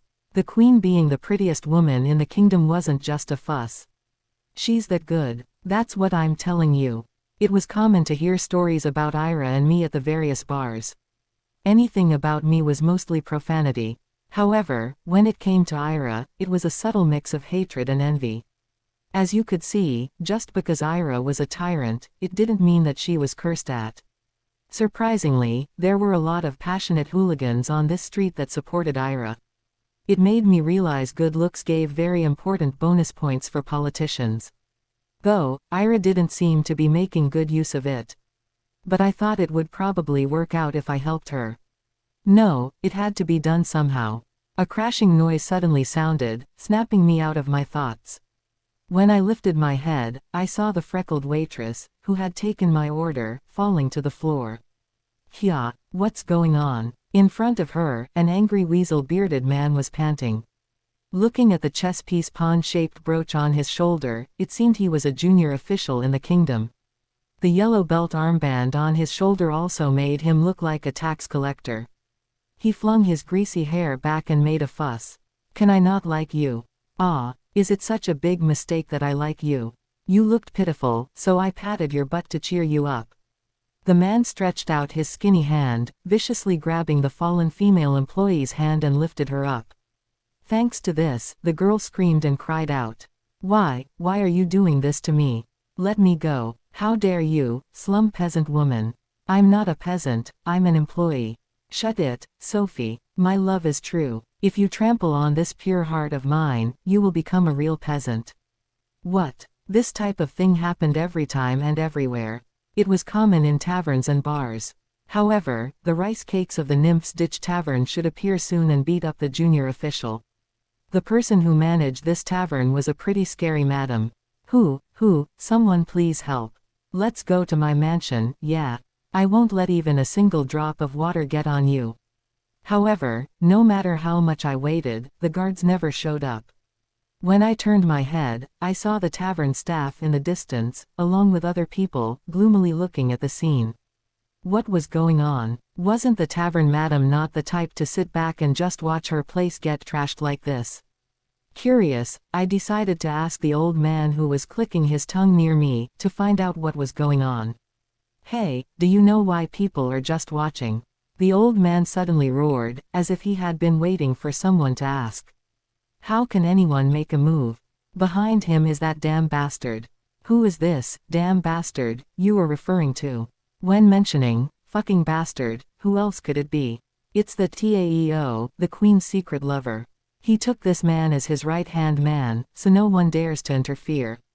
Ah, this was the first time I was finding out that I had a right-hand man. How funny. Chapter 17 How a Sheep Lives in a Lion's Den Number 2. Monarch City, the City of Kings. There was a fairly large training ground built in the lioness family's villa, the Lion's Den. The training ground was dotted with woodblocks, scarecrows, straw bales and trenches filled with ditch water. It was originally a place to train the soldiers of the lioness family, but after Ilga held a sword, this place became her own private space. It was also a place that reminded me of many unforgettable memories. Memories of my military life, that was. Is this good? Here, no one will come even if you scream like you're dying. Even if I teach you a lesson, no one will interfere. At this place where not a single soul could be found, Ilga raised her head as if she had truly become a queen. Then, she spoke in an arrogant voice. So, if you don't want your nose to get hurt, apologize to me. This reminded me of the old days. Back when I was just a slave. I used to be the servant that had to deal with the feisty Ilga. It was a daily routine for me to be smacked on the back of the head, pinched on the cheeks, or pulled by the ears. A slave without human rights. On the other hand, it was also an unforgettable place because many things happened at this training ground. For example, the time when my first kiss was stolen by Ilga. Remembering it suddenly made me angry. What do you mean I have to apologize? When I asked back, Ilga frowned at me. That attitude. And you've been looking at me with strange eyes for a while now. Admit it. What do you mean by, looking at you with strange eyes? Now that I thought about it, Ilga was always like this. Could I call her a part introvert? She acted differently when she was outside. At home, however, she would become more confident and violent. Of course, since Ilga was already a hyperactive person in public, it would be more accurate to say that she turned into a Super Saiyan at home. Having the home ground advantage, Ilga simply refused to listen to anyone else and just said whatever she wanted. By the way, did you tell anyone else about that thing we did? What do you mean? You even have to ask. That thing when I teach and punish you every time we are alone like this. Of course not. Who would even believe me? Good, alright then. Only after hearing this did Ilga's expression loosen up. Ilga was reluctant to reveal that the two of us were seeing each other. After all, Ilga had her own common sense compared to Ira. She was the lady of the great lioness family. Someday, she would naturally have to get engaged. Even if it was for politics. If there were rumors that she was alone with a man, it would not look good. After all, the social world was a place where rumors could circulate very quickly. This was why the nobles of this world made their sons and daughters act like pious Puritans, who were ignorant of sexuality. Basically, it was a very conservative outlook. The problem was that, compared to others, Ilga was an active and curious Bengal cat. Furthermore, she also had a test subject to satisfy her curiosities. Obviously, it was me. I couldn't tell if I was lucky or not. If you don't apologize right away, I'll leave you out here for the entire day. You know that I, Ilga, do what I say, right? I'm sorry. See, if you apologize like that, it will all be over. But, you did stiffly raise your head up at the end, which warranted a punishment, so. I'm sorry. I apologize. I'm sorry for looking at you with strange eyes.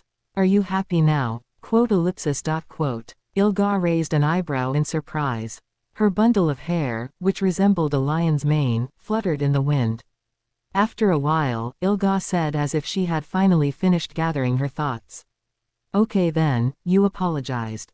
And followed my words well. Since you're obedient, there should be a reward, right? I am nice to those who know their place. Ilga then rummaged through the tiny pouch tied around her waist. She pulled out a small, round object and showed it to me. What is this? It's Bashkir honey candy. Real Bashkir honey candy made with honey stolen from the honey water nymphs. It's legitimate. You've never tried this, have you? It was candy. Did she mistake me for a kid? But then, a strange thing happened. My body started to heat up in response to the candy. Like how one would wish for rain in the desert in order to quench their thirst. What is happening? Yeah, you want to eat it, don't you? I knew it. I heard you're a half nymph. Your nymph blood definitely wants the candy. How did you know that? The fact that I was a half nymph should have been a secret between Ira and myself, as we were the only people present at the time. I was curious about how Ilga knew this. When I asked, she gave me a vague answer. Don't underestimate the lioness family. I know what you'd been doing with Ira, all right. You might be wearing disguises, but there would still be clues left behind. More importantly, a half nymph. Now that I have a closer look, it's indeed a very strange race. It would explain the aesthetics of this body. Ilga pretended to give the candy to me. But then, she shoved it into her mouth. Come, if you want it, you will have to take it. Ilga was like a dragon with a yoeju one. The brilliant golden candy in her mouth, I could feel it calling for me. My body must be craving sugar since I'd been using my brain quite intensively these days. With that thought in mind, I slowly approached and reached for Ilga's mouth. I was going to take the candy out with my hand. But Ilga angrily swatted my palm away. Yahoo said you could use your hand. Hands and feet are not allowed. Then, no tools either. Tisk. Yeah, did you just click your tongue? Do you want it or not? Even high aristocrats like me can only get a few of this with reservations. I heard from Bayanoi that nymphs are especially crazy about this. Ah, Bayanoi. Ilga must have heard that I was a half nymph from her. Also, one candy cost 5 silver or 50,000 won. What a luxury this was. For some reason, the thought of such an item melting inside the mouth of that wretched Ilga made me very angry. You bad girl. Being born in such a nice family and living with all this money. Go on. Take it. Don't you want to eat it? Ah, Ilga opened her mouth, rolling her red tongue around the bead-sized candy. What are you waiting for? Are you not going to take the reward? At this rate, it will melt away. Now that I think about it, this would be better than that throat-stinging enchanting herb cigar anyways. So, I reluctantly made up my mind and went to Ilga's side, placing my lips on her mouth. I felt a soft breath when I put my tongue inside her lips. What? Kwadong. Ilga, not expecting my move, staggered backwards and fell on her butt. Meanwhile, I maneuvered my tongue to snatch the candy from her half-open mouth. However, due to the candy's size, I could not transfer it into my mouth. It was tastier this way, right?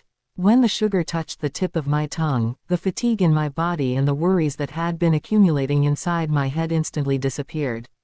This discovery made me want to taste more. Out, Hugh, what's this all of a sudden, hot? Ilga kept trying to push me away.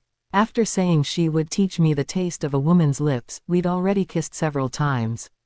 Shouldn't she be used to my tongue by now? It seemed that the inside of her mouth was more sensitive than I initially thought. I explored Ilga's mouth to my heart's content, as revenge for what she'd put me through.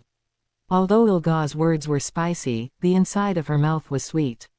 Cheer up, cheer up. It was honey flavor. After kissing for a while, Ilga turned her face to the side and exhaled deeply. Then, she shouted, "Ha, ha, ha, this guy. All of a sudden, get away from me, get the hell away. You wanted me to leave. You promised to give me the candy, but you were just going to eat it yourself in the end." That was absolutely unacceptable nymphophobic behavior. I grabbed Ilga's head as she tried to run away. Ilga was resisting, but I could feel the power slowly draining out from her body. Instead, trembling convulsions began to appear. Hugh. This guy, Hugh, who said that you could do this. Hugh. Just as I was about to grab the candy. Nuna. Quote exclamation mark. Quote. At the sudden sound of a small, fragile voice, Ilga immediately threw me away. Nuna, what are you doing there? Are you okay? Richard, what are you doing here? I told you not to come here because it's dangerous. Ilga hurriedly got up and approached the young boy. The boy's face, with his neatly combed blonde hair, white shirt with suspenders and shorts, looked to be about 4 or 5 years old. It was Richard, Reinhardt's little treasure. Why was he here instead of their home in West Borgia? Maybe because this was my first time meeting Richard, the strangely boiling excitement began to subside. Then, clarity and reason hit me like a truck. My God, what was I trying to do with the candy? Was it my inner nymph? Things that I had never thought of flashed like lightning in my head. It even felt like this wasn't my brain. I spat the remaining sweet honey out of my mouth and collected my breath. Then, I gathered the new information in my head. Firstly, nymphs turned crazy around Bashkir honey candies. Secondly, the nymph blood flowing inside me was thicker than expected. This was something I hadn't known for the past year.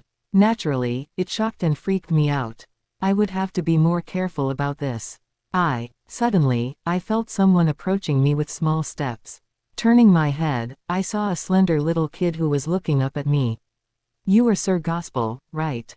Thank you for saving my sister. Saving your sister. Nuna choked while swallowing the candy. I heard that Sir Gospel saved her. I started to wonder what this was all about.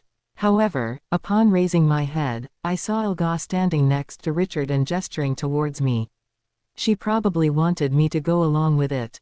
So, rather than an epic battle between tongues to decide the ownership of some candy, Ilga said that she merely choked. I was impressed. Ilga actually used her head. I will speak to my father and ask him to reward Sir Gospel for his bravery. My father will surely appreciate you saving my precious Nuna. He had pure, clear eyes. He looked really genuine. This kid really liked his rude tomboy Nuna Ilga and was expressing his sincere gratitude to me for saving her. Was this the innocence of children? Maybe this was why Ira didn't stop kids from approaching her. I felt my heart getting pierced a little. Master Lioness, there is no need for that. It was an emergency and I simply did what I had to do. It's also a big sin to take Lady Lioness's lips. If this is revealed to the world, I will be in big trouble. Is that so? I see. Then I'll keep this a secret. He was smart. There seemed to be no problem concerning Ira's successor. After 10 more years, this kid would grow up and capture the hearts of all kinds of women. How envious. When I turned my head, I saw Ilga breathing heavily, Hueu. She was very sweaty. Thanks to that, the cleavage of her red dress became a bit transparent and showed what was inside. It looked strange, and even a little lewd. I just kissed a hot girl like her. Also, had she already swallowed the candy? With that thought in mind, I wiped away the drops of sweat running down my forehead. At that moment, an old butler suddenly ran in and shouted, "Lady Ilga, something big has happened. Her Majesty, Queen Ira, has come to visit our villa." Ira was here. Ilga gritted her teeth. Why did she suddenly decide to visit? Even when I invited her, she never came here once in her life. Chapter 18 How a Sheep Lives. Number 3. The illustrious Angmar Queen Ira, daughter of my cousin Isolde. Welcome. I didn't expect you to arrive without a reliable contact or escort. There's no need for such things when coming to your residence, Lord Reinhardt. I see. Then, forgive my attire as I wasn't informed of your visit. Please, come in. The family head Reinhardt held a magnificent dinner for Ira, who came unannounced. The servants in the mansion moved to and fro, carrying and moving dishes. Soon enough, the long table was filled with scrumptious foods. I was hungry, so this was great. Master, for today's main menu, we will have charcoal grilled grain-fed or pig meat. Okay, you can go. Reinhardt waved at the butler explaining the menu. Only then did they leave with a somewhat relieved expression. Anyways, Reinhardt said a few more words to Ira, who was sitting opposite him. I would have prepared a grander banquet if you had just sent me a notice beforehand.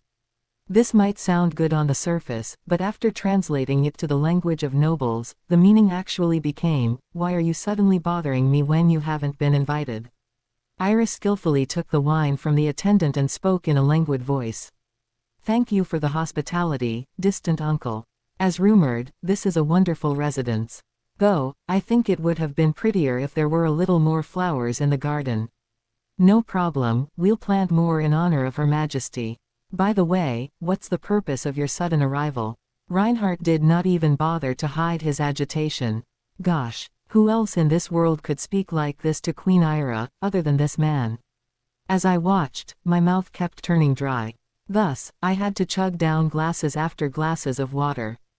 The same went for the servants who were standing next to us. Meanwhile, Ira sliced through the meat on her plate and slightly opened her mouth. I believe you must have heard the story from Theo regarding my succession. Oh, so that's it.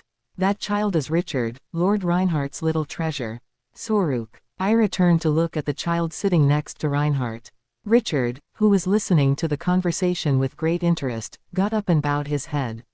Esteemed Queen, my name is Richard von Lioness. You were clever. Quite unlike Ilga. Ilga, who was eating at Reinhardt's right-hand side, slammed the table with her fist. What do you mean? What? I'm not smart, eh? Did you visit just to gossip about the host? Ilga was furious for some reason. Looking closely, steam seemed to be coming off her head. But her father, Reinhardt, simply said, be quiet. Ira also just chose to ignore Ilga's words. Little Richard, how old are you? Esteemed Queen, I am 5 years old this year. I see. Also, may I ask a question? Sararoru, in an instant, time seemed to freeze for everyone sitting at the table. They were probably worried that Richard, a child, might ask the Queen an inappropriate question. The maids who were watching even hid their faces behind their hands. God, please protect the little lord. What kind of question will he ask the Queen? However, unlike them, I was casually drinking grape juice at a leisurely pace. I already knew that Ira was tolerant of children. Of course. With Ira's permission, Richard, who'd got everyone's attention, asked. By any chance, does your Majesty sing like other princesses?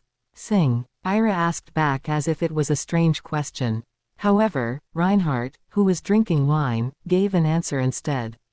Richard, the Queen doesn't sing. Only princesses sing. Now sit down and start eating.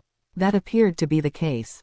Hearing that answer, Richard sat down, somewhat disappointed. She's very beautiful, I thought it would be cool if she also sings. Richard, when I was a princess, I did sing with my sisters. Whenever we did so, the birds and deers would come and listen. Ira looked into the empty space, seemingly immersed in her memories. However, an Ira that actually sang. I couldn't even imagine. But queens cannot sing. Thus, no queen sings. Is there really no one? The boy's pure question rumbled through my head. A singing queen. I could think of one. She was a magician who just spewed ice from her hands. She was also similar to Ira, who lost her parents in an accident and became queen at a young age. If this was Disney, would Ira turn out to be like her? Anyway, Dalguk. The sudden dinner continued without any other incidents. I'm not smart. Ilga grumbled along the way, but it wasn't enough to cause trouble since it was a regular occurrence. However, a problem soon arose. After the meal, once tea and cakes were placed on the clean empty table, Ira said, "You should go to work at the court tomorrow. There will be a lot of issues to deal with in order to have Richard as my successor." She just revealed all the plans that were purposely kept secret, shocking Ilga and everyone else who was listening. "What? Ira, why are you taking my younger brother as your successor?" Ilga began to growl. Meanwhile, Richard, who was quietly listening, asked, "I will be the queen's successor. Does that mean I can become a queen like Ira Nim someday?" "What?" I felt the need to correct the little boy's assumption. "Richard, you cannot become a queen. Queens are for women. Sir Gospel, why can't a man be a queen? I also want to become a wonderful queen like Ira Nim." This was a very philosophical question. Why couldn't a man be a queen?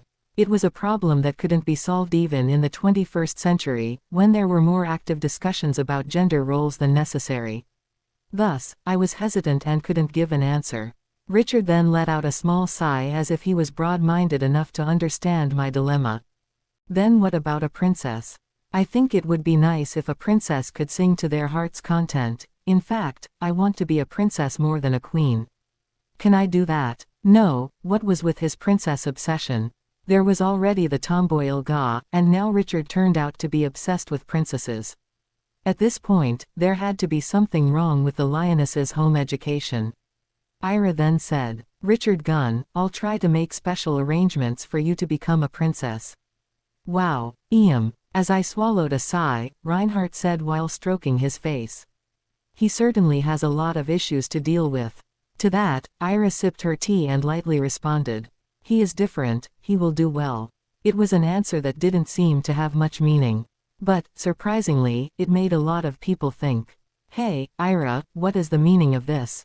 Why is my father in the chancellor's seat? And my brother Richard is your successor? Why are there so many things I didn't know?" After dinner, Ilga asked Ira, who was looking at the garden. Perhaps only Ilga could ask Ira in such a manner. And yet, Ira remained calm. "Now that you know, isn't that fine?" "That's not what I'm saying. Why am I in the dark like this?" Ilga then turned to me. Her blue eyes felt like they were on fire. "Hey, Theo, did you know?" "Yes. It was my idea, of course I knew. But I didn't explain it because I didn't need to tell Ilga. In fact, if she had known about this, who knew how things would have turned out?" Ilga didn't stop and got even angrier. "At this rate, my little brother will actually become a princess. What is this strange blowing fad? Now that, I swore I was not a part of it. Though I could understand why you were angry. So, Ira, is it true that you are going to the academy?" Quote. This time, Ira did not even answer. Ira going to the academy. It hadn't been decided yet. "Ira, isn't the academy in the Holy Kingdom of Gracia? Do you know how strict and harsh the rules are? Staying there, you can't simply act however you want." "Ilga, I've never done something like that. Don't lie. Anyway, think about it carefully. Even if it's just for a year, you'll probably have to live a monotonous and boring life like those church fanatics." Quote. Ira's brows twitched. Driven by that momentum, Ilga continued to speak in excitement. "Yeah, over there, they say you have to get up at 6 in the morning and immediately start praying. You also have to set a timetable and listen to daily lectures as scheduled. Quote. You even have to walk every day and do a roll call before going to sleep. How are you going to lead such a life? How boring would your time in the dormitory be?" Quote. A frown gradually appeared on Ira's face. This meant that the nasty stories Ilga had been telling was giving Ira a negative view of the academy. "Hey, when you go there, the princes, princesses, nobles and dukes of neighboring countries will surely squeal and squirm at you. Are you sure you can stand all that? Perhaps, Chasm, could that guy be there too?" "Ah, Chasm. Ira, if you say you're going to the academy, he'll definitely come. Imagine being in the same class as that guy, listening to him for an entire year. Ira's expression darkened noticeably. At the same time, it felt like a cool chill was passing through my back. It was the feeling of cold blood dripping down my body. Ilga, you evil bitch. You were about to destroy my plans. In order to avoid the eventual execution ending in a dark hero novel, there was nothing more effective than changing the very genre of said story. The academy life was the best thing I could come up with. Someone might ask why I chose it. Well, the reason was very subjective. Most academy life stories in the media, at least from what I remembered, had a happy ending. In addition, there was actually an academy on this land that specialized in fostering the church's champions and paladins. The name of the academy was Ark. When the wall collapsed and the dark forces came, Ark was the only place not destroyed. In fact, it even got used as a defensive base. For the safety of Ira and myself, there was no better place than there. It must have been named Ark because it was a defensive base in the first place, right? So, the two of us had to go there no matter what. Ira, imagine going to the same class with Chasm every day, staying in the same group and doing the same task tilde. That greasy bastard would try to woo you all the time tilde. Chasm, that's a bit. Damn it. Now, I was convinced that things would be better if I dealt with Ilga, who was holding Ira back. But, as always, that would have to come after Ira's early bedtime. I'm sleepy. Where is the bedroom? Your Majesty, this Theo Gospel will guide you. I then led Ira to the safest and most luxurious room. After laying down on the bed, she began to fall asleep. See you tomorrow, Theo. Good night, my lady. Perhaps tired from today's sudden visit, Ira immediately dozed off as soon as she laid on the pillow. One might wonder if it was dangerous and careless to do so in a foreign place, but it was actually okay for a high-ranking magician like Ira who always covered her body with magic. After all, a sleeping magician was more dangerous than a hungry lion. Anyway, the problem wasn't Ira, it was this gal. Hey, Theo, I have a lot to talk with you about today. You better not think of sleeping before that tilde. When I came out, Ilga started cracking her knuckles. It was fine, since I also had some business with her. Tonight, I was going to grab Ilga's leash. By any means necessary, for the sake of my survival. Chapter 19 How a Sheep Lives Number 4. Ilga von Lioness was a proud woman. Thanks to that, she felt a deep sense of inferiority and jealousy towards Ira. It was also Ilga who unintentionally played a big role in Ira's death. In other words, Ilga was one of the keys to a bad ending. If there was such a key, I needed to get rid of it. And if that was not possible, then I must have it completely under control. Hey, Theo, why did you not tell me? Is this what I get for working my ass off fighting the barbarians and doing all the dirty work? That was never my intention. It hasn't been confirmed yet, so I decided to keep it on the low for now. Don't make excuses. Ilga's cry was like a lion's roar. I flinched from the sheer volume and even wanted to cover my ears. You might wonder if someone would come to the training ground upon hearing such a scream. However, a soundproof barrier was installed here, so no one could really hear her. To exaggerate, even if I screamed as I got brutalized by Ilga, no one would arrive to help. Don't you dare make excuses, Theo Gospel.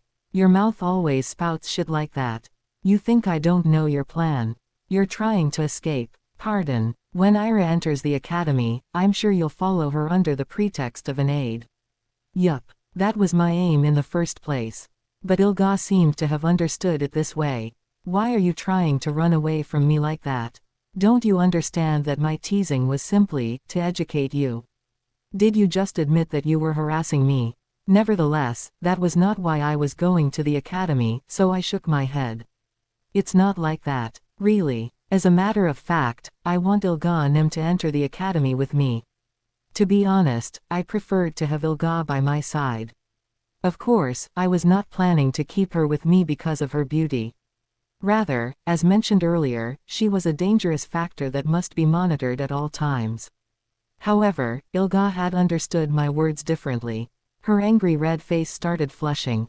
She was stunned. Why would I go to the academy?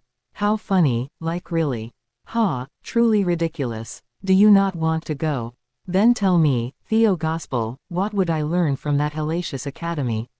Ilga's question was a reasonable one. The academy was a place for education. In a way, Ilga was already an educated person.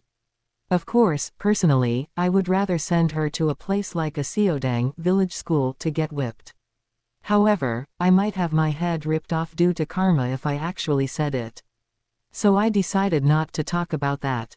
Instead, I chose to calmly explain why Ilga should enter the academy. Ilga Nim is already perfect in her own way.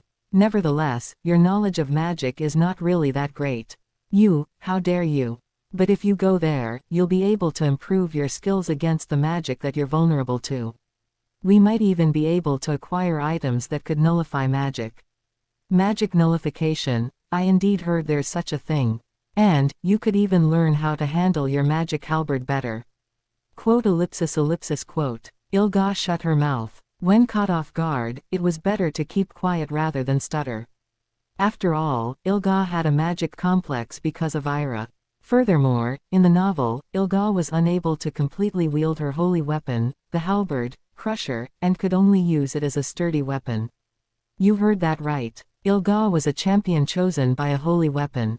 Well, to be precise, it would be more accurate to use the word, inherited, instead of chosen. Anyway, if you go to Ark that's run by the church, you will be able to further improve your skills as a champion by listening to advice on the holy weapons. So noisy. I don't have to do that. It's my family's treasure, I can handle it perfectly. Then, you're not going to the academy. That. Ilga choked on her own words again. At this point, it would be foolish to still not understand Ilga's character.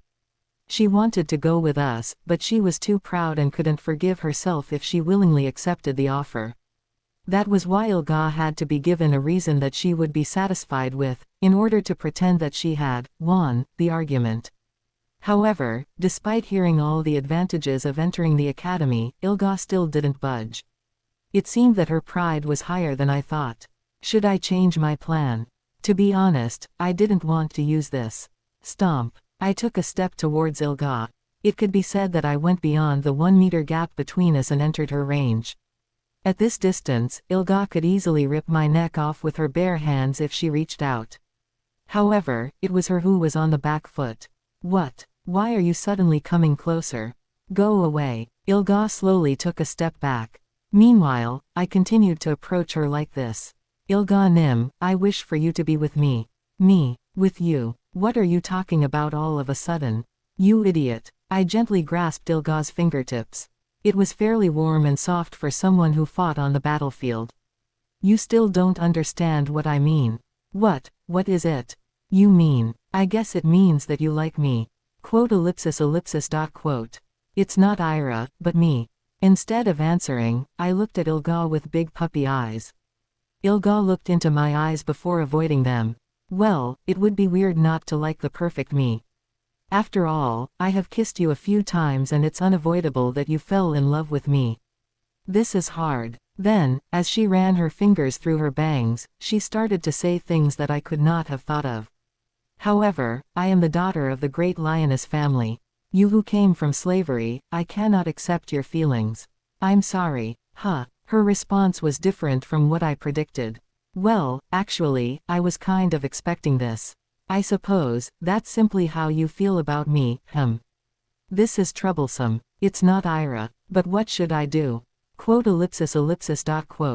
Yeah, of course I understand, but I can't accept your heart. Wait, no, did I just get rejected? Was this real? This was not part of the plan. I couldn't believe I got dumped. I never thought I'd get rejected by Ilga von Lioness. In the first place, it was a confession for the sake of my scheme, rather than my heart. But honestly, I never imagined that Ilga would say no. I always thought Ilga liked me. Otherwise, she wouldn't have kissed or pretended to bully me. I thought she was a so-called tsundere. How could she reject me? While I was lost in my thoughts, Ilga began hammering a nail into my heart. How'd I put it? You are not my type. I'm a little tall, so I want to date a guy who is taller than me. You're not that short either, but you get the idea. Push, push. The nail kept going deeper in my heart. Should I say that I like a man I can rely on? No, I don't know why I'm telling you my ideal type.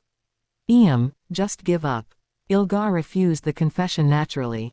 After all, even though she was a tomboy with a fiery personality, she was still a beautiful noble lady. In her life, she should have received many confessions and rejected them countless times. It was just that, I never thought I'd be one of them. Arg. This was not good at all. It was embarrassing. I really wanted to hide in a hole. What should I do? Maybe saying I was just joking. But it wasn't even April Fool's. No, that would be way too low. Come on, think brain, think. As I was desperately looking for a solution, Ilga spoke to me as if she was looking at a pitiful beggar. Look at this guy who didn't even flinch with a blade on his neck. You're so silent. It seems that your love is really deep. I'm really sorry about this. So, does that mean Ilga Nim kissed a man she didn't like? After all, Ilga would always kiss me. Even if she was drunk and vomiting while spouting a bunch of nonsense, wouldn't it be impossible to kiss a guy she didn't like? Hearing my question, Ilga scratched her head. That isn't a kiss, just a form of greeting. Don't you know that's common knowledge for young children? Yes, it's common sense. Is it because you're a slave that you didn't know?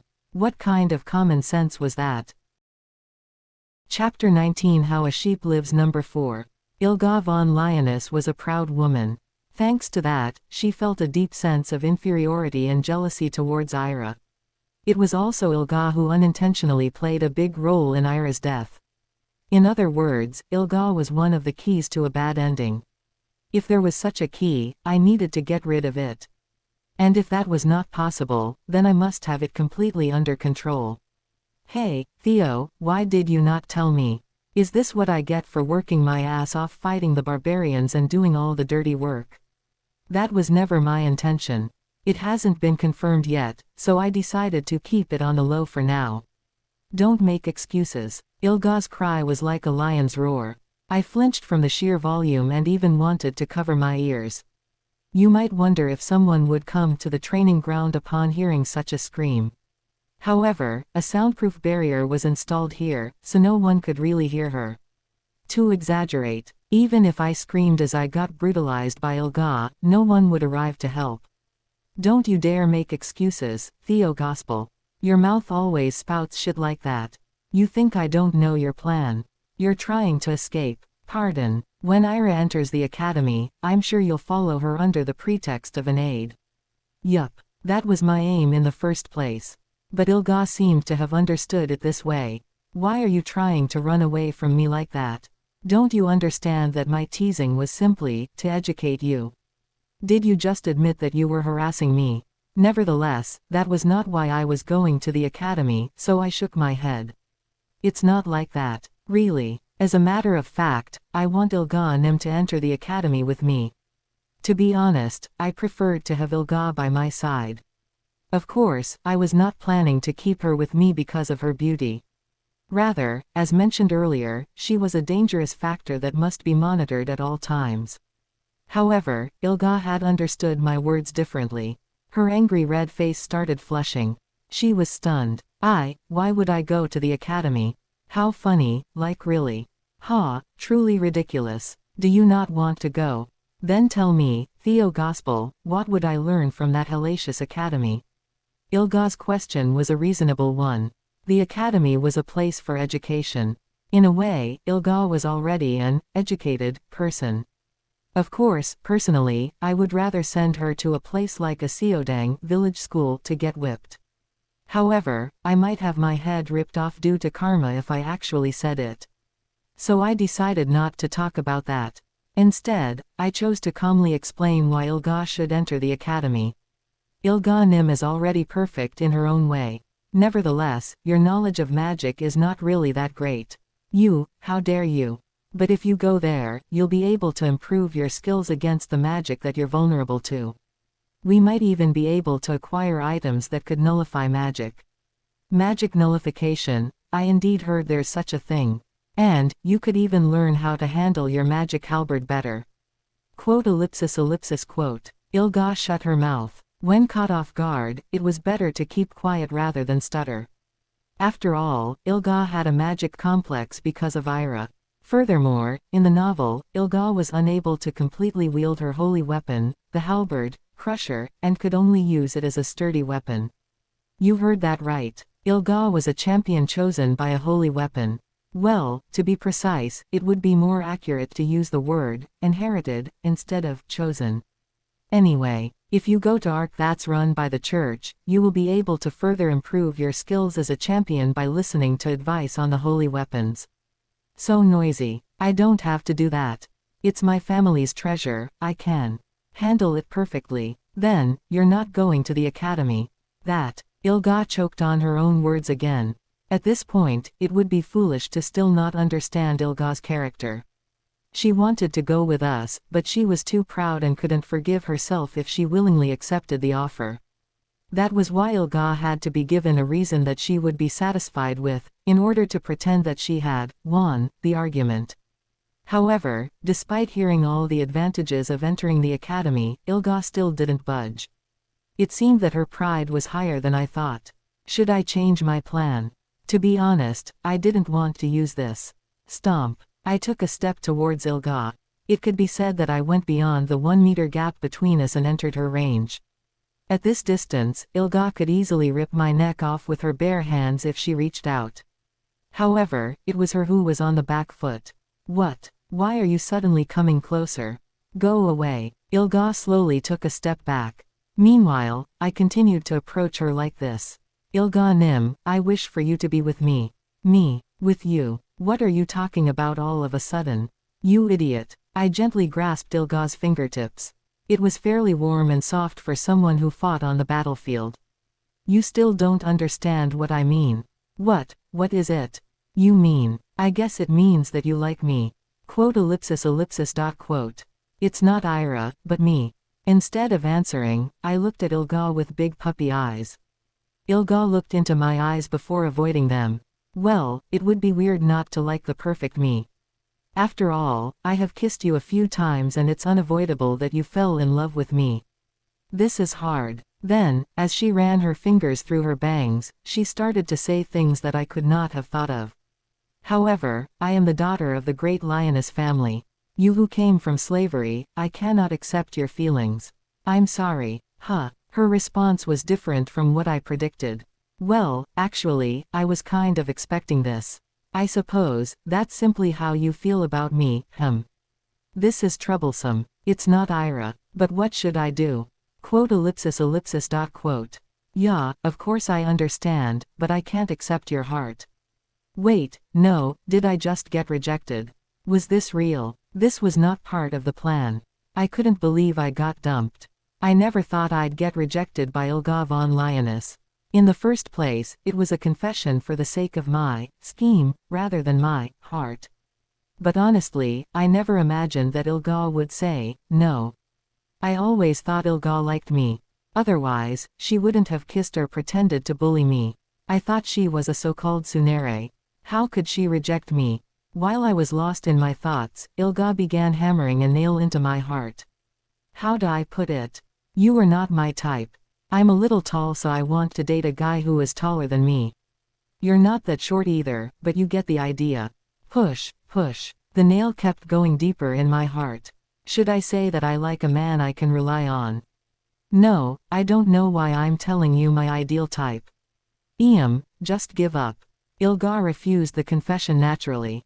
After all, even though she was a tomboy with a fiery personality, she was still a beautiful noble lady. In her life, she should have received many confessions and rejected them countless times. It was just that, I never thought I'd be one of them. Arg. This was not good at all. It was embarrassing. I really wanted to hide in a hole. What should I do? Maybe saying I was just joking. But it wasn't even April Fool's. No, that would be way too low. Come on, think brain, think. As I was desperately looking for a solution, Ilga spoke to me as if she was looking at a pitiful beggar. Look at this guy who didn't even flinch with a blade on his neck. You're so silent. It seems that your love is really deep. I'm really sorry about this. So, does that mean Ilga Nim kissed a man she didn't like? After all, Ilga would always kiss me. Even if she was drunk and vomiting while spouting a bunch of nonsense, wouldn't it be impossible to kiss a guy she didn't like? Hearing my question, Ilga scratched her head. That isn't a kiss, just a form of greeting. Don't you know that's common knowledge for young children? Yes, it's common sense. Is it because you're a slave that you didn't know? What kind of common sense was that? I was blown away by Ilga's words. No, even a child knew that was not common sense. You had someone kiss you for a candy, and you didn't even like them. But then I noticed something. Despite saying it so casually, Ilga seemed to be restless. She was actually happy to receive my confession, but she had to refuse it because of her pride. I was really annoyed. But for some reason, I also felt that this girl had become a little, only a little bit, cuter. Upon this realization, I reined in my control. There was no way I would fall in love with Ilga just because she had a pretty face. Instead, she was the one who had the hots for me right now. Woo! I held my breath and pretended to be very sad. To fool and deceive, wasn't that what I did best? I thought of Ilga and him every day. This is really heartbreaking. I thought we liked each other. Something like love that transcends status, I thought it would be possible. Really? Well, then, I'm sorry. After all, there's no way a love beyond status is possible. This is not a fairy tale or a novel. Ilga scratched her nose. Her feet were constantly rubbing the ground. Thanks to this, the soil got dug out and a small pit was created. Pesuk, Pesuk, Pesuk. I couldn't notice it because I was taken aback by the earlier rejection. However, Ilga was the type of person who'd get anxious whenever she lied. I smiled on the inside and let out a small sigh. Then, I said, as if making up my mind. It is very sad, but as Ilga Nim said, our statuses are simply too different. I don't think Ilga Nim will like me if I'm not good enough for her. Yeah, well, I can at least put my mind to rest. In fact, thank you for such a swift refusal. Now, I can really give up and focus on working for the good of the kingdom. You're giving up. Indeed. I'm going to give up on my feelings. Hey, didn't you say you like me? You're just giving up so easily. This time, Ilga became angry at me. This damn bitch. What did you want me to do? Fortunately, I was not really in love and could think. If it had been Theo, a man who really liked Ilga, how much anxiety would he have felt at Ilga's attitude?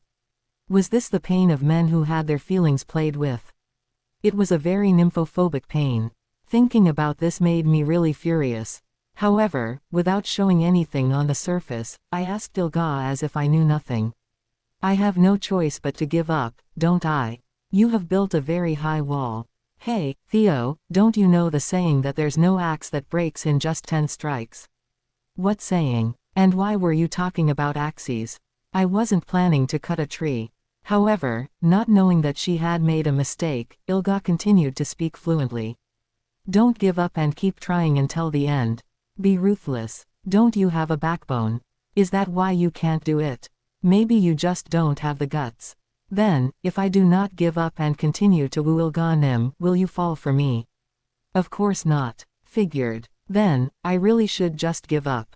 I'll devote my life to Her Majesty. That's my duty in the first place.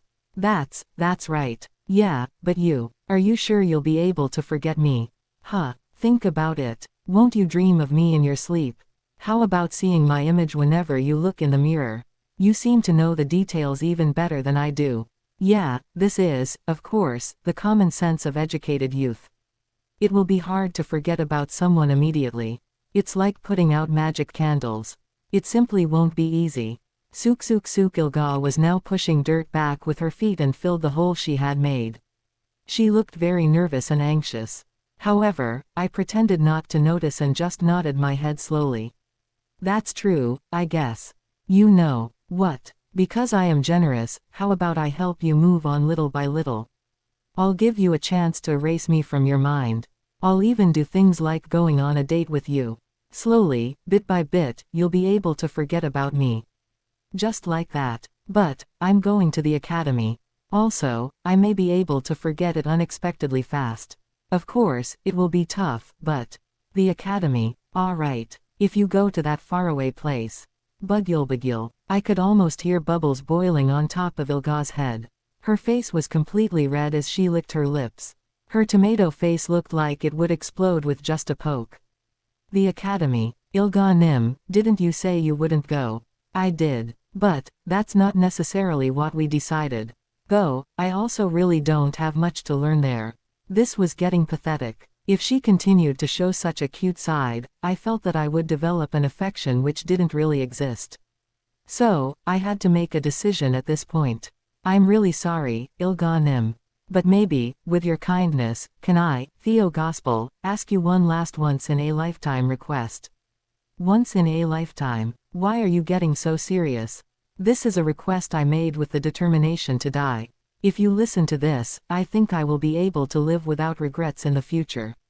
Made with the determination to die. Ilga should react to this desperate remark.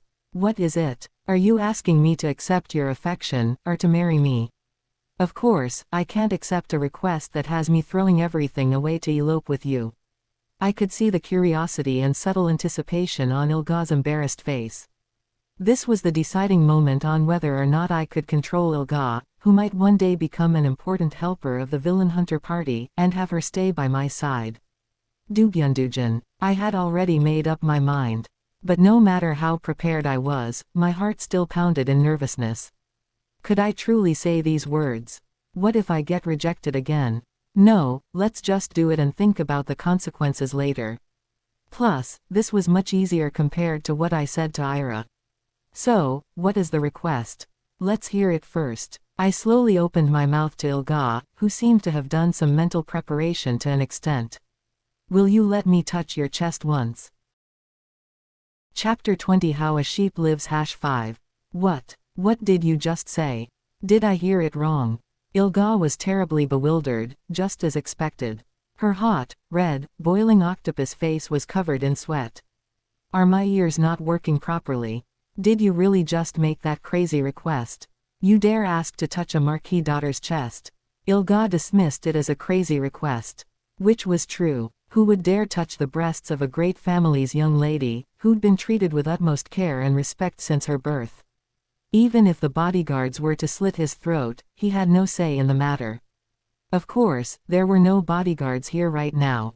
On the contrary, Ilga was more dangerous than 10 bodyguards combined. At this moment, she was frowning so much that I couldn't really say anything. You're simply seeking death. Considering that you've contributed and worked hard for the kingdom, I'll pretend I didn't hear anything. There won't be a next time. Did I get rejected here too? Another failure. No matter how forward and aggressive Ilga was, it seemed that she was still modest enough to not just allow a man to touch her chest. Her guard was stronger than I thought. This wasn't a time where I could control Ilga at will, yet. I'm sorry. Then, please forget what I said. Yes, I'll forgive you because I am merciful and generous. However, you can't just go around and say that kind of thing to other girls, like, ever. Don't touch me even if I give you permission, or you'll be executed. Yes, I also think that'll be the case. After giving an appropriate response, I quickly reflected on what just happened. It was said that hunks could cross the line with the women they liked in just one day. How on earth did those guys destroy a woman's guard in such a short time? I could solve many problems with ease, but the relationship between a man and a woman was hard. If only I could master love, then it wouldn't be hard to seduce Ilga or Ira, and have them act according to my plan. This was really difficult for an amateur lover like me. The confidence that I had painstakingly built up recently through various hardships continued to crumble. Was my face the problem? Was being handsome the answer? No, the face of this body wasn't something people would call ugly. In fact, you could even say that it was actually quite good-looking. If there was a flaw, then it would be the large scar on my face. Jirit, Jirit. I felt a throbbing pain from the top of my right eyebrow to my cheek. At times, when I thought of the scar, it would start to hurt. Sook. So, I raised my hand and massaged the mark. Gently stroking it helped relieve some of the pain. However, a small shadow was cast on Ilga's expression when she saw this. What are you doing now? I know that I'm the one who gave you the scar. Are you pressuring me with this? Pressuring you? I remembered when Ilga gave me the scar. It was a year ago, right before we departed for a royal banquet to celebrate Ira's birthday. Why did you suddenly bring me here? I thought I was supposed to have a good rest tonight. The memories of that time were vivid. I was brought to the training ground as usual, thinking I would get hit and be Ilga's stress relief sandbag. Why did you pull out a dagger? You were scaring me. Hey, don't blame me for this, it is unavoidable. Ira is not interested in blemishes or stains. Quack. Ilga then skillfully drew the dagger from my eyebrow to my cheek. It was the first time I had experienced getting sliced by a blade. I was so stunned and surprised.